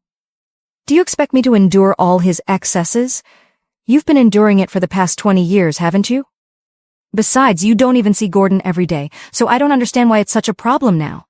Jacob fired back, his expression calm and unyielding. "Jacob, I am your wife, and I demand respect from your son at the very least," she countered, her voice growing more intense. His calm demeanor, so reminiscent of Gordon's own indifferent expression, only fueled her anger. "Don't you think you need to channel all this energy toward that spoiled brat your son is about to marry?" Jacob asked with a hint of mockery, laughing as if the situation were a joke. Penelope was taken aback, her anger flaring further at his audacity to laugh. "You think this is funny, right?" All right, I apologize on behalf of Gordon," Jacob said, his tone softening as he attempted to diffuse the situation, realizing she wasn't in the mood for levity. "Keep your apology to yourself," Penelope thundered, her frustration reaching its peak. She stormed toward the door, slamming it with a resounding thud that made Jacob flinch. Jacob couldn't help but chuckle despite the tension. He knew Penelope's tantrums well and understood that it was best to give her space before attempting to resolve things. As his laughter faded, his mind drifted back to the unsettling revelation at the dinner table. The news that Nara had once dated Briston and was also the half-sister of Briston's fiancé still felt surreal. He picked up his phone and dialed Gordon's number. After a few rings, a groggy voice answered. "Meet me at the office by noon," Jacob instructed firmly before hanging up, his mind already racing with different thoughts. Gordon woke from his bed with a groggy sense of reluctance. The early morning call from his father had disrupted his sleep, leaving him feeling irritable. He shuffled to the bathroom, his face still bearing the remnants of sleep. After a quick splash of cold water and a brisk toothbrushing, he made his way downstairs for his morning coffee. As he opened the door, he glanced toward Nara's door, which remained firmly shut. He reached out to open it, but hesitated and withdrew his hand, deciding against disturbing her. In the dining room, Stella was setting his coffee down on the table. Her movements were calm and precise, a comforting routine. Gordon greeted her with a casual, "Good morning, Stella." Stella turned to face him, her warm smile lighting up her face. "Good morning, I hope you slept well." Gordon nodded and took a seat at the dining table. "How was the dinner last night? I didn't wait up for you guys to come back. My back was killing me." Gordon's eyes widened with worry. "Are you okay?" Stella's smile wavered slightly as she responded, "Oh, I'm fine now. No need to worry." Concern flickered in Gordon's eyes. "Are you sure? I'll send a doctor over to check on you." Stella's face crinkled with a mix of frustration and reluctance. "Ah, no. You know how much I dislike that cringy doctor visiting me," she said, taking her seat. Gordon took a sip of his coffee, savoring the rich, warm flavor. "You've never liked any doctor I've sent over?" he remarked with a smile. "That's because I hate injections," Stella retorted, her tone lightening as she sat down. "Well, you can choose between getting an injection or going to the hospital," Gordon offered with a mischievous grin, knowing Stella's aversion to hospitals. "Gordon!" Stella exclaimed, playfully hitting him on the shoulder. "Ouch!" Gordon laughed, wincing slightly at the gentle thump. "Okay, fine. The doctor can come visit, but no injections," Stella conceded, giving in with a resigned smile. "That's better," Gordon said, enjoying another sip of his coffee. He closed his eyes momentarily, relishing the rich taste. Stella's coffee was unparalleled. As he was about to respond to Stella's question about the dinner, his attention was abruptly diverted by the sound of clacking heels approaching from the hallway. He looked up, his gaze drawn to Nara, who was descending the stairs. Nara wore a striking black gown, one of the dresses Gordon had carefully chosen for her from the boutique. The dress hugged her figure elegantly, its sleek design accentuating her grace. Her long, dark hair cascaded down her back in smooth, glossy waves. Gordon's eyes followed her every movement as she made her way down the stairs, his satisfaction evident. He felt a surge of pride, admiring the way the dress highlighted her beauty. "Good morning, Ma Stella," Nara greeted brightly as she entered the dining room, her smile warm and genuine. "Good morning, my dear," Stella replied, her eyes crinkling with affection. She observed Nara's radiant face and commented, "By the look of your glowing face, I'm sure you slept well." "Oh, I did," Nara responded with a smile, clearly touched by Stella's sincerity. "Hi," she said to Gordon, who was engrossed in his coffee. He barely looked up, giving a curt nod in acknowledgement. "I'll be heading out now," Nara announced, her tone casual but with an underlying urgency. "Aren't you staying for breakfast?" Stella interjected, her concern evident. "I made a lot of delicacies this morning to welcome you into the family." Nara's smile widened at Stella's genuine warmth. "I would love to, but I have a pressing matter to attend to. I promise I'll be back before dinner," she said, leaning in to give Stella a peck on the cheek. Stella's surprised delight was palpable. Gordon's eyebrows rose in surprise. He hadn't anticipated such an affectionate gesture from Nara toward Stella. He wondered how their relationship had evolved so quickly. "Okay then. Bye," Stella said reluctantly. Nara waved and turned to leave. "I've arranged for a driver to take you wherever you need to go, and one of the guards will accompany you," Gordon said, his tone firm but with an undertone of authority. Nara halted and spun around to face him, her expression resolute. I won't be needing any of your cars or a bodyguard. I can take care of myself, Miss Vespertine. Gordon's voice took on a commanding edge. I don't think you have a choice in this. He took a slow sip from his coffee cup, his gaze steady. Stella shot Gordon a warning look, but he ignored it. Nara scoffed at Gordon's insistence. Mr. Antonov, I do not need any of it. The only reason I'm wearing this dress is that I don't have my own clothes with me. You're my wife, Gordon said, his tone firm. What would people think if they saw the wife of Gordon Antonov taking a taxi? It would give the wrong impression. Besides, my father must have people watching our every move. Sorry, Miss Vespertine, but you don't have a choice here. Well then, make me, Nara retorted with finality, before turning on her heel and striding toward the door. Gordon gestured to a guard stationed by the entrance. Accompany Miss Vespertine. Make sure she uses the car, he ordered. Yes, sir, the guard replied, nodding before leaving to follow Nara. Stella shot Gordon a hard stare. Come on, don't give me that look, Gordon said, his tone defensive. Have you forgotten what we discussed yesterday? Stella asked, her voice edged with concern. Gordon smiled. I haven't. Wait, when did you and Nara get so close that she's giving you pecks on the cheek? Oh, it's Nara now, Stella teased. Why don't you call her that instead of Miss Vespertine? Gordon shot her a mock glare as he took the last sip of his coffee. Let me get your breakfast ready, Stella said, standing up with a determined expression. Oh, don't bother. Dad has called me to his office by noon and I have a business meeting before then. I need to prepare and get going to keep up with my schedule, Gordon explained, his tone apologetic. Stella's face fell, her disappointment evident. What will happen to everything I've made? Gordon got up and enveloped her in a tight hug. I'll make it up to you, I promise. I just need to freshen up, he said before heading upstairs to prepare for his busy day. As Nara prepared to leave the mansion, a sleek black SUV suddenly pulled up and blocked her path. The vehicle's tinted windows and polished exterior conveyed an air of exclusivity. A guard dressed in a sharp uniform stepped out promptly. Ma'am, I've been instructed to accompany you, he said, his tone firm but polite. Nara's eyes narrowed as she responded. Didn't Gordon tell you I don't need any of this? She gestured dismissively at the SUV and the guard. Ma'am, the instructions were to accompany you and ensure your safety. That's what I must do, the guard replied with a resolute expression, standing his ground. Nara glanced around, her frustration evident as she weighed her options. Recognizing the futility of further argument, she sighed and begrudgingly slid into the back seat of the SUV. The interior was luxurious, with plush leather seats and a sleek dashboard. The guard took his place in the front seat, his posture erect and vigilant. The driver, maintaining a professional demeanor, turned to her via the rearview mirror. Where are we headed, ma'am? Take me to the flower shop beside the city's bakery, Nara replied curtly, closing her eyes as she settled into the seat. The hum of the engine and the soft leather against her back offered a momentary respite, even as her mind remained preoccupied with the day ahead. Nara slowly opened her eyes as the morning breeze gently brushed her face, a tender caress that made her smile and sigh simultaneously.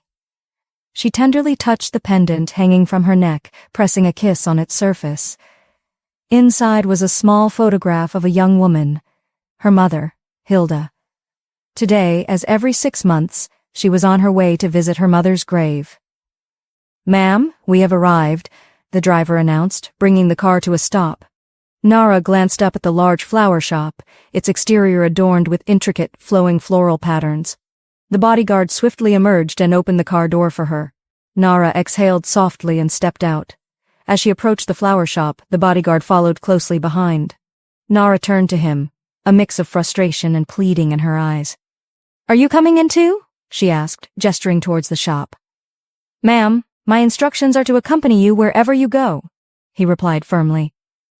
Seeing the curious stares of passers-by, Nara decided against making a scene. Just wait here for me, I'll be back soon, she implored, her voice tinged with sincerity. Ma'am, he began. Please, she interrupted, her tone urgent and earnest. The guard bowed slightly before returning to the car. With a sigh of relief, Nara entered the shop. As she opened the door, A bell tinkled softly above, its sound a delicate echo in the serene interior. A female attendant swiftly emerged from a back room, her face alight with a welcoming smile. "Good day, ma'am. How can I assist you?" the attendant asked cheerfully. Nara inhaled deeply, the rich, heady scents of fresh flowers enveloping her. "Do you have lilies?" she asked, her voice soft with anticipation. "Yes, we do. Please follow me," the attendant replied, guiding her down an aisle brimming with lilies. Nara's eyes wandered over the vibrant display, her heart aching with each step. Then she spotted it. The Madonna lily. Its white petals, radiant and pure, seemed to glow with an inner light. The sight brought a rush of memories. Her mother's joyful face, always alight with happiness when those flowers bloomed in their garden. "That one!" Nara exclaimed, pointing to the Madonna lily. Its brilliant white petals seemed to shimmer with a poignant beauty, mirroring the cherished memories of her mother's smile. "You've made the right choice. I'll wrap those up for you," the attendant said with a warm smile. She carefully picked up the Madonna lilies and headed to the counter to prepare them for Nara. Just then, Nara's phone rang. Glancing at the caller ID, she saw it was Andrew. She answered immediately. "Hey," Nara greeted, her voice cool and composed. "How are you?" Andrew's voice came through, gentle and concerned. "I'm fine," she replied, her tone steady but with a hint of emotion. "It's today, right?" Andrew asked, his voice carrying an undertone of curiosity. Nara was momentarily taken aback. She hadn't expected him to remember her regular visit to her mother's grave. "You remembered?" she asked, her voice brightening with surprise and gratitude. "Of course I did. Did you think I'd forget?" Andrew responded, a touch of warmth in his voice. Nara smiled, her heart swelling with appreciation. "Thank you," she whispered, smiling. "You know what? Why don't I meet you there? We can grab something to eat afterward," Andrew suggested. "Of course." Nara hesitated, suddenly recalling the bodyguard, Gordon, who was assigned to accompany her everywhere. She glanced outside and saw him standing stoically, waiting patiently. "Text me the restaurant where we'll meet. I'll catch up with you there," she said, her voice carrying a note of distraction. There was a pause on the line as if Andrew sensed her unease. "You don't want me to come with you?" he asked, surprised. "Oh no, it's not that. I'll explain everything when we meet up," Nara replied quickly, trying to reassure him. "Okay, if you say so. I'll text you the restaurant details in a few minutes." "That's fine," Nara said. "Bye, Nara," Andrew said gently. "Bye," she replied before hanging up. A pang of guilt tightened in her chest. She felt a lump of unease in her throat, unsure how to face Andrew with the guard and the subtle constraints imposed upon her. She worried about the impression it might leave. "Ma'am, your order is ready." The attendant's voice cut through her swirling thoughts. "Oh, thank you," Nara said, taking the neatly wrapped bouquet of lilies. "Have a nice day," the attendant said warmly. Nara smiled and waved goodbye. As she opened the door, the bell rang softly above, but she didn't glance back this time. Stepping out of the shop, the guard promptly opened the car door for her. He offered to carry the bouquet, but she gently refused. "Don't worry, I can manage," she said with a reassuring smile. "Okay, ma'am," he replied, shutting the door behind her before returning to the front seat. "Take me to the cemetery near the big bridge," Nara instructed the driver, who nodded and began driving toward the location. Gordon arrived at his father's company precisely at noon. As he stepped out of the car, a wave of nostalgia washed over him. It had been a long time since he last visited, and the place had changed considerably. 2 security guards in sleek black suits stood sentinel at the entrance. Upon spotting Gordon, they both bowed in unison. Gordon nodded briefly in acknowledgement and walked past them into the building. Inside, the lobby had been revamped dramatically. Gordon marveled at the modern decor, a stark contrast to what he remembered. Employees, caught off guard by his sudden appearance, stole furtive glances at him. Their awe was palpable. No one had expected him to return after such a long absence. "Who's that?" a timid employee whispered to a colleague. "Don't you know? That's Gordon Antonov, the chairman's first son," came the reply. "Huh, I thought the chairman only had one son. Gordon's been abroad for ages. Wait, how do you not know this? How could I?" "I just started here," the timid employee retorted, feeling a bit defensive. Ignoring the whispers, Gordon moved purposefully towards the elevator. He entered, pressed the button for the top floor, where his father's office was located, and stood in silent contemplation. His mind raced with questions. Was this meeting about Nara? Or was it concerning her status as an illegitimate child? Uncertainty gnawed at him, but he steeled himself for whatever awaited. The elevator jolted to a stop on the third floor. The door slid open to reveal Briston, who looked visibly surprised to see Gordon.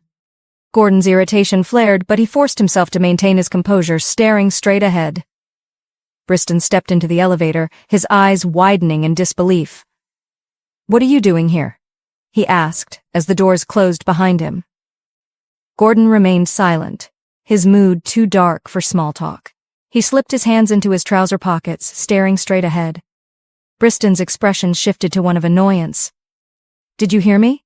Do I owe you an explanation for being in my father's company?" Gordon responded, his voice measured and calm despite his irritation. Briston's face darkened with anger. He resented Gordon's aloofness and his unwavering composure. After a brief pause, a smirk tugged at Briston's lips. He turned to face Gordon once more. "So, how's Nara?" Gordon's calm demeanor faltered at the mention of her name.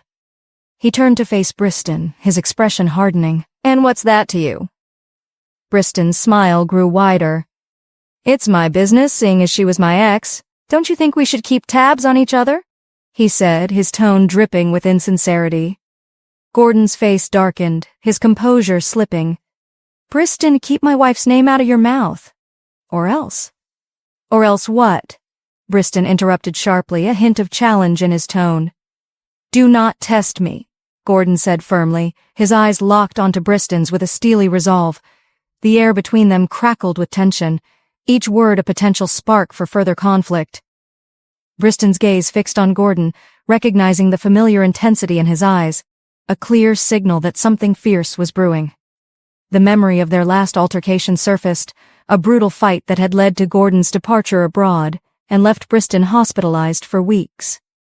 The fear of a repeat of that violence gnawed at him, but he was determined not to show weakness. "I know you're on your way to see Dad," Briston said, his voice laced with a mix of defiance and anxiety. "Do you really think he'll let you stay married to Nara once he finds out she's illegitimate? Do you understand the shame it'll bring to our family?" Gordon's lips curved into a cold smile. "Is that why you ended things with her?" Briston's face tightened, his anger flaring. "Were you not also considered illegitimate until my father married your so-called mother?" Gordon's words cut deeper than he intended. The response took Briston by surprise, leaving him momentarily speechless. The intensity in Gordon's eyes was matched by the venom in his words. "Gordon, keep my mother's name out of your mouth," Briston snapped, his eyes burning with fury. "Then keep my wife's name out of yours," Gordon shot back, his voice a steely reprimand. At that moment, the elevator door slid open. A few employees stood outside, their eyes widening at the sight of the two men locked in a heated stare. The tension in the air was palpable. Gordon, his anger barely contained, turned to face the onlookers. With a controlled exhalation, he composed himself and walked out of the elevator, leaving Briston behind. The employees exchanged uneasy glances, clearly unsettled by the charged confrontation they had just witnessed. Jacob was busy with some files when Gordon's knock on the door, followed by the soft creak of the door as he stepped inside, interrupted him. "Hi, Dad," he greeted warmly, settling into one of the plush sofas. Jacob looked up from his documents and rose from his chair to join Gordon on the couch. "You're here at last," he remarked, relief evident in his voice. He sank into the seat with a deep sigh. "Did you notice the changes around the company?" Gordon nodded, his eyes taking in the modernized surroundings. "Oh yes, I did. They look great." Jacob gestured toward a bottle of whiskey on a nearby table. "Whiskey?" Gordon shook his head. "No, I'm fine." He was not in any mood to drink. His mind was rather preoccupied with several reasons for why his father had summoned him to his office. Jacob smiled as he cleared his throat, leaning in slightly. "Did you know about Nara being Briston's ex before you married her?" Gordon met his father's gaze steadily. "Yes, I did." "And you still went ahead and married her?" Jacob's tone was probing but not harsh.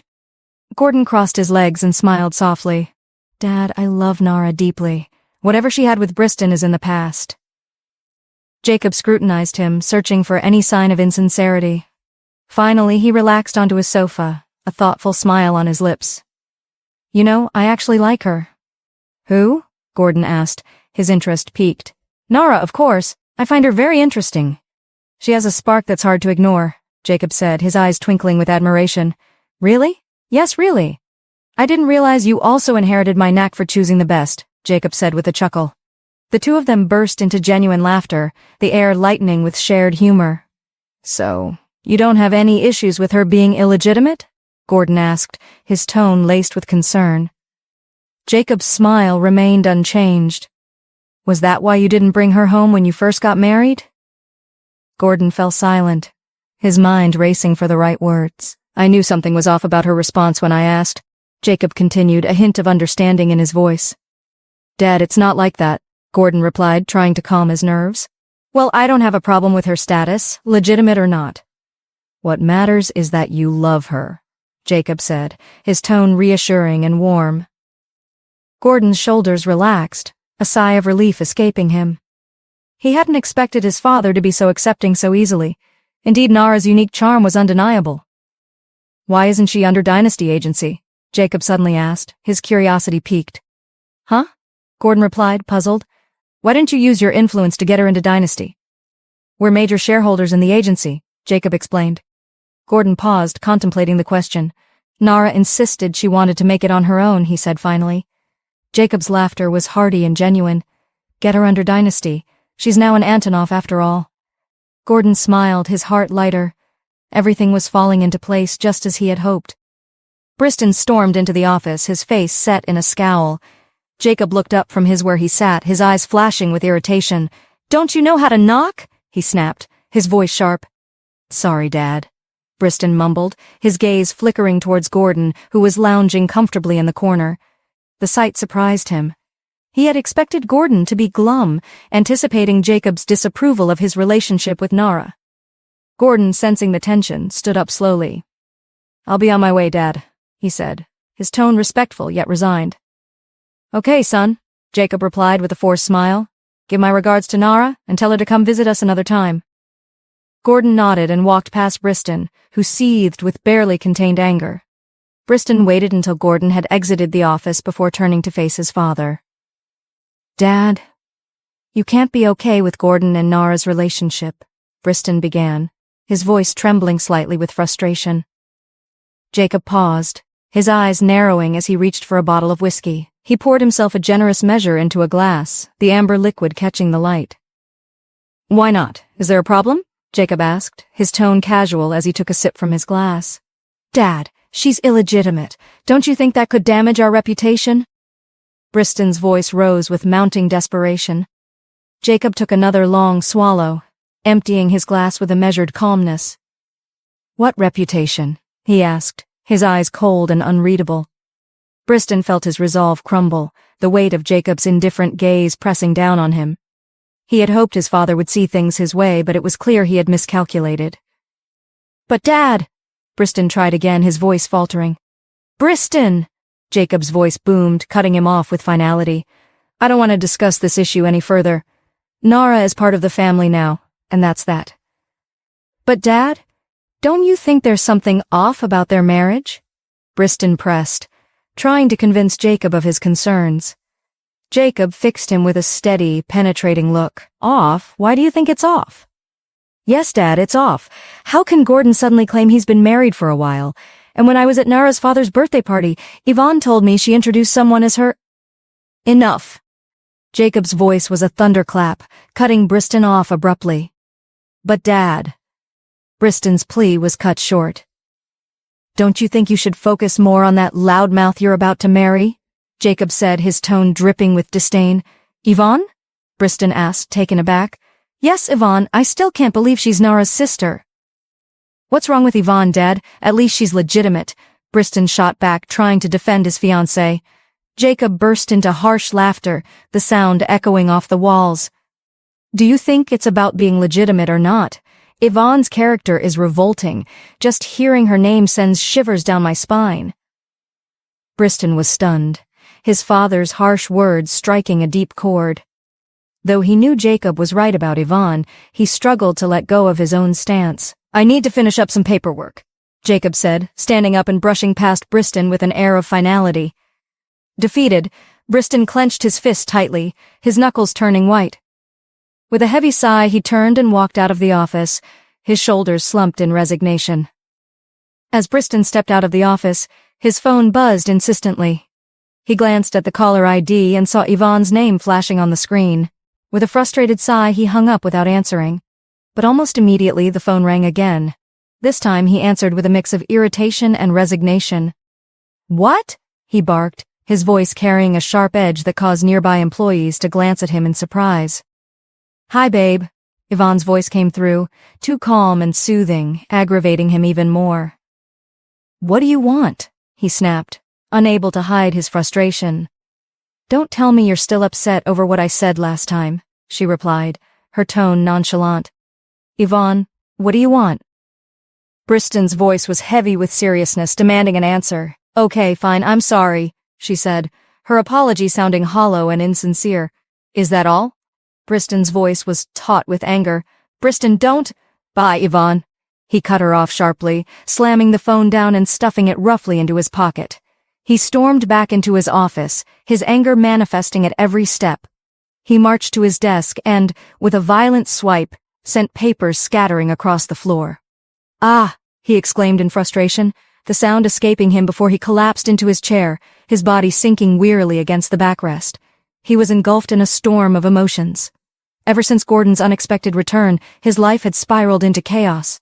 The thought of Gordon, his nemesis, marrying Nara, his ex, felt like a cruel joke. Even though he and Nara had parted ways, the idea of her being with Gordon gnawed at him. More so, he couldn't stomach the prospect of Gordon taking over the company, a position Briston had labored tirelessly to achieve, hoping to earn his father's respect. The resentment bubbled inside him, fueled by the perception that Gordon had effortlessly disrupted his world. The bitterness deepened with the realization that his father always seemed to elevate Gordon above him, no matter what he did. Every effort he made appeared insufficient compared to the praise Gordon received. And then there was Yvonne. Her words about him being a weakling echoed in his mind, a stinging reminder of her contempt. He could hardly believe she had belittled him so openly. Overwhelmed, Briston closed his eyes slowly, the weight of his frustrations and disappointments pressing down on him. Exhausted, he sank into a deep, troubled sleep, seeking an escape from the turmoil that had become his life. The car pulled up in front of the cemetery entrance. Nara got out of the car, holding the flowers she had bought. "Wait here," she ordered the guard, and walked inside the cemetery. After walking for a while, she found her mother's graveside. The graveside was made of marble. In the middle, her mother's name was carved exquisitely with her year of death. The graveside was dusty and dried leaves covered almost half of it. Nara bent down and cleared away the leaves. She placed the flowers on the grave. She stared into oblivion as she began to reminisce about her mother. She was only 10 when her mother passed away from cancer. Nara would still remember her mother's smile and the jokes and stories she would always tell her. Suddenly, tears trickled down her cheeks. Nara let the tears flow. Some entered inside her mouth and she would taste its saltiness. "Mom, I miss you," she began, amidst sobs. "You know a lot has happened. Andrew proposed to me, Mom, the day he did. I was so happy. It was everything I had ever dreamed of. Mom, the ring. The ring was so beautiful." She stopped to look at her finger. Her facial expression changed immediately when she spotted Gordon's ring on her finger. She adjusted herself well and continued. "Mom, that's not all. A man suddenly popped up and claimed that I have been married to him for 5 years now. Now, Mom, I found out it's true. Now I can't get divorced because of the divorce alimony, and I am forced to live with a man I do not even love." This time the tears flowed again. "He is so rude, so full of himself and annoying, Mom. Right now I'm lost in what to do." She paused for a while and wiped her tears. "I miss you, Mom. I miss you so much." The tears flowed again. After crying for a while, she picked herself up, dusted her dress, and smiled at her mother's grave. "I have to get going now. I will be back again, Mom," she said, her voice filled with reassurance. She turned and left and headed straight for the car. As she walked down, her phone tinged inside her bag. Bringing it out, she saw a message from Andrew. Let's meet at the cafe near the library. After reading the message, she tucked her phone back inside her bag and walked faster to get to the car. Take me to the cafe beside the library, she said to the driver, who quickly turned on his ignition and started the car. The drive from the cemetery to the cafe took a full hour, and Nara was lost in her thoughts, contemplating how Andrew would react to seeing her in such a state. Dressed formally with a bodyguard and driver at her side, she couldn't help but feel self-conscious about the grandiosity of the situation. When the SUV finally came to a stop in front of the cafe, Nara glanced out the window. Andrew had chosen a table by the window, its transparency revealing the outside world. She saw him looking at the SUV, his expression a mix of curiosity and surprise. Nara hesitated, unsure whether to exit the car or stay inside. Her bodyguard, however, was quick to open the door, breaking her moment of indecision. The guard's presence only added to the sense of formality and distance she hoped to avoid. She could feel Andrew's gaze piercing through her as she emerged from the car, a mixture of awe and surprise. She wanted to keep things as natural as possible, despite the circumstances. "Wait here," she instructed the guard, trying to maintain a semblance of normalcy. "I need to meet someone inside." "Yes, ma'am," he replied, stepping aside and waiting by the car. Nara walked into the cafe, her steps deliberate and measured as she approached Andrew. He was already seated, his eyes widening as she drew closer. You look different," Andrew said, his voice faltering with surprise. Nara offered a small, tight-lipped smile. "Good or bad?" "It's okay," he muttered, struggling to mask his emotions. She sat down across from him, her movements graceful yet tense. "Have you ordered anything yet?" she asked, glancing at the menu. "Oh, yes, I already did. I ordered your favorite," Andrew said, his tone warming with a hint of familiarity. Nara's face softened at the mention of her favorite, latte coffee and croissant. She hadn't expected such a thoughtful touch. Just then, Andrew's gaze shifted to the car parked outside, and his eyes widened in intrigue. "Is that your car?" he asked, nodding towards the SUV. Nara took a deep breath, leaning forward and resting her chin on her hands. "Yes. Gordon gave it to me this morning," she said, trying to keep her voice steady. Andrew's eyes were drawn to the diamond ring on her finger, its sparkle catching his attention. Nara noticed his focus and quickly hid her hand beneath the table, feeling a pang of discomfort. "That's just a wedding ring I wore for a family dinner yesterday," she explained, attempting to deflect. "A family dinner?" Andrew's tone was laced with confusion. "Yes, Gordon introduced me to his family yesterday," Nara admitted quietly. At that moment, a waiter arrived with a tray of their order. "Thank you," Nara said with a forced smile as the waiter set the tray on the table and left. She took a sip of her coffee, but the bitterness was amplified by her emotional state. The once-favorite drink now tasted bland, but she masked her discomfort, not wanting Andrew to feel any worse. "You seem to be settling in quickly," Andrew said, his tone tinged with sadness. Nara tried to offer comfort. "You don't have to sound like that. All this is just temporary," she said, her voice gentle but strained. "I went to your house this morning, but it was locked," Andrew mentioned, confusion evident in his voice. The realization hit Nara like a cold wave. She had forgotten to inform him that she no longer lived there. She paused, wrestling with whether to reveal the truth. Finally, she exhaled deeply and spoke. "I no longer live there," she said softly. "Why? What happened?" Andrew's voice was barely above a whisper. Nara's palms grew clammy, her anxiety palpable. "I moved in with Gordon," she confessed, her voice trembling slightly. Andrew's eyes widened in disbelief. He leaned back in his seat, his shoulders sagging with a defeated sigh. The weight of the revelation was too much for him, and he seemed to collapse inward, overwhelmed by the turn of events. Nara's heart sank when she saw the look on Andrew's face. The weight of the situation bore down on her, and she felt the sting of her circumstances. It wasn't right, none of it, but she was powerless to change her fate. How did you end up living with him? I thought it was just for—" Andrew's voice wavered with confusion and hurt. "He insisted I move in with him. He's convinced someone is watching us." She cut in sharply, her voice tinged with frustration. Andrew's eyes widened with disbelief. His sigh was heavy with sorrow. I can't bear the thought of you staying married to him for a year, let alone living with him. I know, she said softly, taking his hands in hers. Her voice was a fragile whisper as she tried to offer him some solace. Everything is happening so fast, but it's just for a year, babe. Andrew gazed at her, his heart aching at the sight of her glistening eyes. He gently covered her hands with his, trying to offer comfort in the midst of their pain. Nara, I've missed you. I've missed you so much. A small smile touched Nara's lips, and she fought to keep the tears at bay. Me too, she replied, her voice breaking with emotion as tears began to gather in her eyes. Then, as if drawn by an unspoken need, Andrew leaned in and pressed his lips to hers. The kiss was tender, filled with a mix of longing and affection. When they parted, Nara smiled through her tears. You know, I've missed that, she said with a chuckle. Andrew's heart lightened at her words and he laughed heartily. Let's eat before our food gets cold, he said, gesturing toward their meal. He picked up his cup of creamy coffee and took a sip.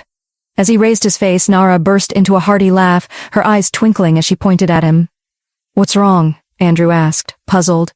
Nara tried to stifle her laughter, pointing at his face with a grin. You have something there, she said, directing him to the cream that had settled on his mustache. Andrew ran his tongue over his mustache, tasting the sweet remnants of the cream. Is it gone? He asked innocently. Nara's laughter bubbled up again, and she shook her head, unable to contain her amusement. You're only making it worse, she said, laughing. Wait, let me help. As she leaned in to wipe away the cream, Andrew playfully dipped his fingers into his coffee and smeared it on her lips. Nara fell back into her seat, overwhelmed by the surprise. Andrew's laughter filled the air, his joy unrestrained. You look like Captain Hook, he said, still laughing. Nara tried to feign annoyance, but her laughter escaped her, filling the surrounding space. Don't speak to me, she said sharply, though her eyes betrayed her amusement. Aye, Captain, Andrew responded, his laughter continuing. Nara laughed so heartily that it drew the attention of nearby diners. She hadn't laughed like this in ages, but she didn't care about the stares. Her laughter was a release, and she reveled in it as she watched Andrew's playful pirate antics. Come on, stop, Andrew. People are watching, she whispered between fits of laughter. Realizing their audience, Andrew glanced around sheepishly and quickly sat down. Nara took a bite of her croissant, savoring it as she listened to the soft strains of pop music filling the cafe. Her appetite, once lost, had returned. This is good, she murmured between mouthfuls, a satisfied smile on her face. Andrew looked at her with admiration, his heart swelling at the sight of her cuteness and joy. At that moment, amidst their shared laughter and simple pleasures, their worries seemed to fade away. Briston was about to slide into his car parked in the company lot when a familiar car horn broke the stillness. He looked up to see a white SUV flashing its lights directly at him. Recognizing the car, Briston sighed deeply and shut his car door with a resigned thud. It was Yvonne. She emerged from the SUV, her pink cotton gown flowing gently with each step. As she approached, her smile was as captivating as ever, a mix of charm and intent. Briston's fingers tightened into his pockets as he waited for her to reach him, his posture stiff and wary. Won't you hug me? Yvonne's voice was light and teasing as she closed the distance between them. Briston's eyes darted around, his frustration evident. What do you want? Yvonne's smile faltered for a moment, a brief flash of irritation crossed her face. She scanned him up and down, searching for a way to assert herself. But today her goal was to mend fences, not to cause a scene. If she wanted to get to Gordon, she needed Briston to get to him. I decided to come and apologize in person, she said, stepping closer and taking his hands in hers. She gazed into his eyes, her breath warm against his face, her cologne, a delicate rose scent, lingering between them. I'm sorry, she murmured softly. I didn't know what came over me. I was angry. I'm sorry for calling you a weakling. Her eyes held his, sincere and searching. Briston studied her, aware of her reputation for ego and pride. For Yvonne to come here and apologize directly was unexpected. Perhaps she was truly remorseful. It's okay, he said finally, his voice softening. Am I forgiven? Yvonne's tone was almost anxious, a hint of vulnerability in her eyes. Yes, of course, Briston replied, his words warm. He leaned in and pecked her gently on the forehead. You know I can't stay angry with you for long. Yvonne's face lit up with a giggle, a genuine smile of relief. I love you, babe. I love you too, Briston responded without hesitation. Are you heading home? She asked, tilting her head towards his driver, who waited patiently a few feet away. Yes, I'm done for the day, Briston confirmed. Let's go out for some drinks, Yvonne suggested, her eyes sparkling with mischief. What about your car? Briston asked, puzzled. Oh, that. She waved off his concern with a dismissive hand. Your driver can take it home. A smile crept onto Briston's face as he considered her suggestion. Okay then. He turned to his driver and instructed, I'll be driving alone. Take Yvonne's car back to the Vespertine house. The driver nodded and stepped out of the vehicle. Here, Yvonne called, tossing the keys to him with a playful grin. Drive carefully, don't ruin my baby, she added, pointing towards her car. Let's go, Briston said, opening the front door for her. She giggled, stepping inside with a graceful sway. He rounded the car and settled into the driver's seat. As Yvonne watched him from the passenger side, her smile widened triumphantly. She knew Briston was easily swayed, a fact she intended to exploit. This facade was a means to an end, and she would maintain it until she had what she wanted. Gordon. Gordon burst through the doors of his villa, his breath coming in heavy gasps from his evening run. His gaze swept around the foyer, and he noticed with a sinking feeling that Nara's car was still missing. The clock on the wall read 30 minutes past 7, and worry creased his brow. He dashed upstairs to freshen up, urgency at every step. Just as he had finished, a knock at the door interrupted his thoughts. Who is it? He called, trying to mask his unease. It's Stella, came the calm yet concerned voice from the other side. Okay, hold on, I'm coming, he replied, his voice betraying a hint of tension. He opened the door to find Stella's worried expression, her eyes clouded with concern. Is there any problem? He asked, his heart racing. Yes, Stella answered, her voice trembling slightly. Nara's not back yet. Gordon's heart skipped a beat. I think you should call her, Stella suggested, her anxiety palpable. Stella, you don't need to worry. She's fine, he said, though doubt flickered in his eyes. Don't say that, Stella insisted. She left this morning and hasn't returned. What if something happened to her? Gordon felt a twinge of fear at her words. The thought of something actually happening to Nara was unsettling. He tried to stay calm, not wanting to escalate the situation. Don't worry, I'll call her right away. I'm sure she's fine, he said, attempting to reassure her. Okay, I'll be downstairs, Stella said, her voice still tinged with worry as she left, closing the door softly behind her. Gordon sighed heavily, his fingers trembling slightly as he picked up his phone. He scrolled through his contacts until he found her number, saved under Miss Vespertine. He dialed the number, the ringing tone echoing his mounting anxiety. But as the call went unanswered, his worry deepened. He tried again, with the same result. Desperation prompted him to call the bodyguard and then the driver, but both calls were met with silence. Panic surged within him. He began pacing back and forth, his mind racing as he considered his options. Finally, he decided to search for her himself. He hurried downstairs, his footsteps echoing in the empty house. As he reached the staircase, he heard Nara's voice. He slowed his pace, curiosity and tension battling within him. Nara and Stella were at the bottom of the stairs, their faces lit up with smiles. I'm sorry I kept you worried, Ma Stella, Nara said, her tone apologetic yet dismissive. Next time, dear, if you're going to be out late, let us know beforehand. We were worried sick, Stella replied, her voice a mix of relief and residual concern. We? Nara asked, surprised. Yes, Gordon and I, Stella clarified, her gaze shifting to Gordon. Gordon cleared his throat, stepping into view. Where have you been? He asked, his voice tight with barely suppressed frustration. Nara turned to him, her eyes sharp. I had a very important meeting to attend to, she said tersely, then shifted her focus back to Stella. Let me go up and freshen up, Nara said, brushing past Gordon with barely a glance. I'll be down for dinner. Okay, my dear, Stella said, her smile returning as she watched Nara head upstairs. Gordon watched Nara's retreating figure, a mix of relief and irritation churning within him. He felt foolish for having nearly launched into a frantic search. The realization of his overreaction was evident on his face, his cheeks flushed with a blend of embarrassment and lingering worry. "Thank God she's all right," Stella said with a relieved smile as she headed towards the kitchen, her steps light as if to dispel the remnants of her anxiety. Gordon stepped outside, seeking solace in the crisp evening air to clear his mind. Moments later, he heard his name being called from inside the mansion, laced with frustration. "Gordon!" Nara's voice cut through the calm, sharper and more urgent than before. He entered the mansion, his senses on high alert, to find Nara descending the stairs with a fierce expression. Her presence was commanding, almost wild, as she confronted him. "What is it?" he asked, his voice steady but tinged with irritation. "You said you would send down my things from the house," Nara said, her tone almost accusatory.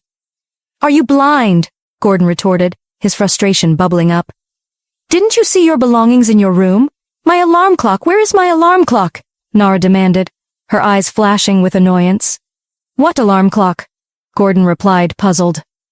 "The broken one," she snapped back. "If it was broken, why did you keep it?" Gordon shot back, his patience thinning. Nara's eyes burned with anger. She was at a loss, her face a mask of frustration. Finally, she stormed past him, heading toward the door with determined strides.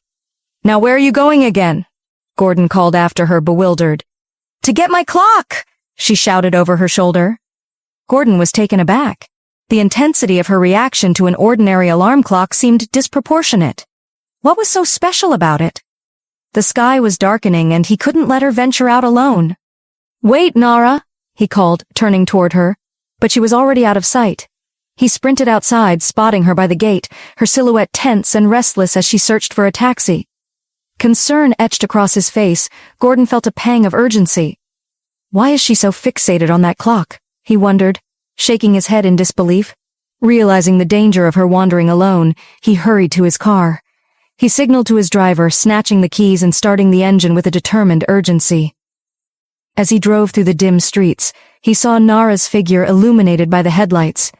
She was pacing back and forth, her frustration palpable even from a distance. Gordon pulled up beside her, the car coming to a stop with a decisive thud.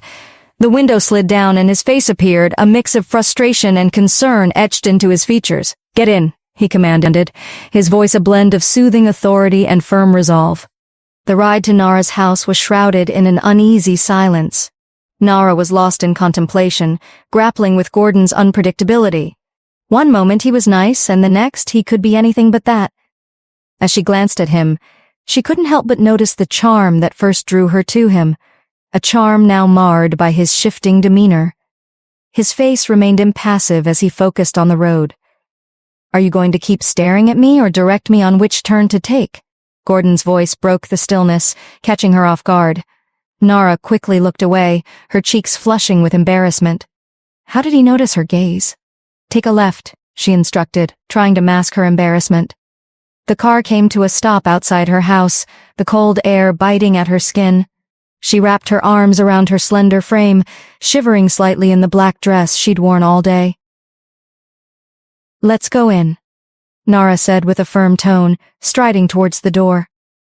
But her steps faltered when she realized she'd left her keys behind. "My keys!"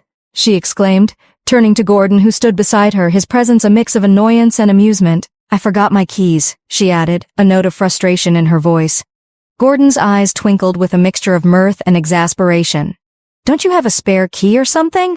If I did, I wouldn't be complaining to you," she shot back. With a smirk, Gordon surveyed the house before spotting a stone lying nearby. He picked it up, an idea forming.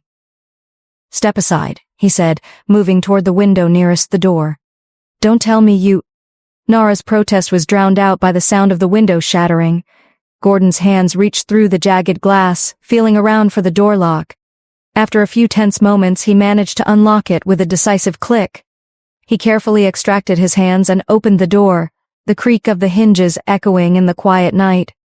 Nara's face lit up with a burst of relief and excitement as she pushed open the door and stepped inside. Gordon followed, his gaze wandering over the beautiful paintings and the carefully arranged interior. The air was thick with the soothing aroma of fine incense, and he inhaled it happily. You have a lovely place, Gordon remarked, a genuine compliment that carried a note of admiration. Nara turned to him, her eyes widening slightly in surprise. Thank you, she replied, her voice warm despite her earlier discomfort. So where's this special alarm clock?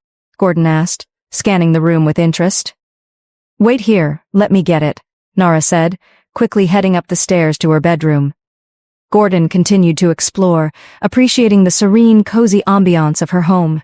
Despite its small size, suddenly his gaze fell upon a photograph partially obscured behind a flower vase. Curiosity piqued, he gently picked up the picture. It showed a woman holding a young girl. The necklace worn by the woman caught his eye. It was the same one Nara wore. That's my mother.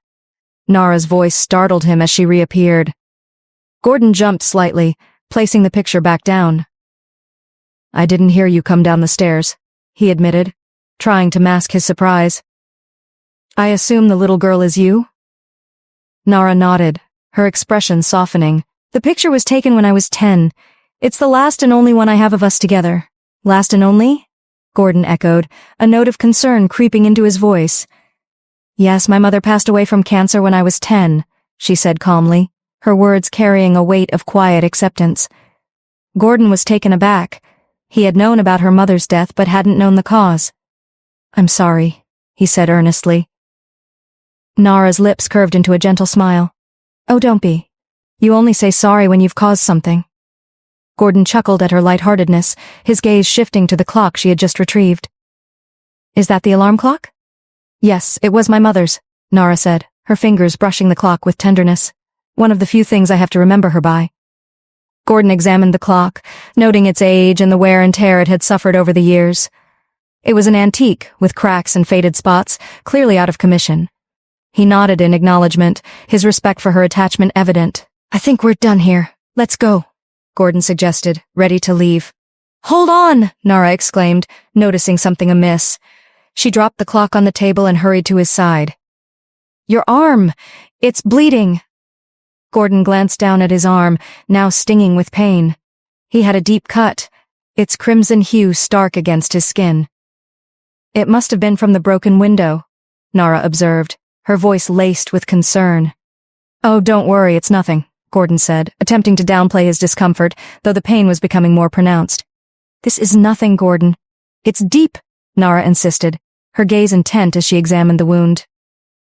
Gordon watched her with a touch of amusement as she scrutinized the injury, her curiosity and care evident in her furrowed brow. Come, sit down. Let me get my first aid kit, she said, guiding him to a long stool near the dining table. Nara went to the kitchen and returned with a wooden box, its worn exterior a stark contrast to the sleek modern kits Gordon was used to. Is that the kit? Gordon asked, laughing despite the situation. Is something wrong with it? Nara asked, puzzled by his reaction. I just thought first aid kits usually look different. Never mind, he said, his chuckles easing the tension in the room. Oh, because this isn't as fancy as the ones you see around? Nara teased, her laughter joining his. Exactly, Gordon agreed with a grin, appreciating the light-hearted moment amidst the seriousness of the situation. Nara grabbed a stool and pulled it close to where Gordon stood, sitting down and placing the first aid kit on the table. Well, the contents are the same, she said with a reassuring smile, opening the box to reveal its familiar assortment of medical supplies. Gordon nodded in approval as he surveyed the contents. Let me see your arm, Nara instructed gently. Gordon lifted his arm and placed it on the table. Geez, that's a deep cut, she remarked, her eyes widening in concern. She took out a piece of cotton wool and, using scissors, dipped it into a bottle of iodine. This doesn't hurt one bit, she said with a playful smile. But as she applied the cotton wool to his injury, Gordon's reaction was immediate. His eyes squinted in pain. Ouch! That hurts!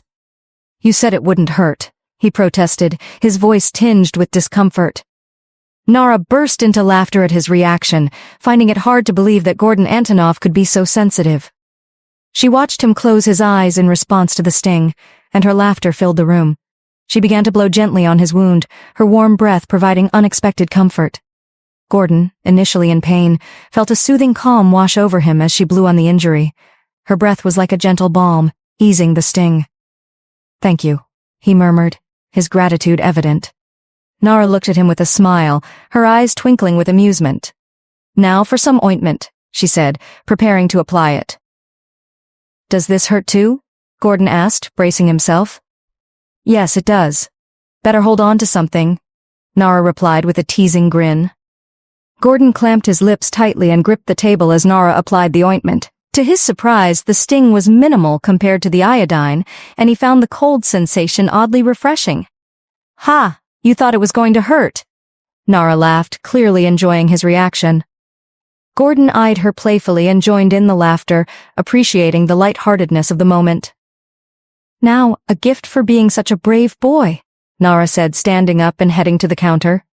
She retrieved 2 wine glasses and a bottle of wine, her movements filled with a sense of excitement. She turned, holding the wine glasses up in front of Gordon, as if asking for his approval. Gordon smiled at her playful gesture and nodded. "1 or 2 glasses won't be bad," he agreed. Nara expertly uncorked the wine bottle, the pop of the cork punctuating the air.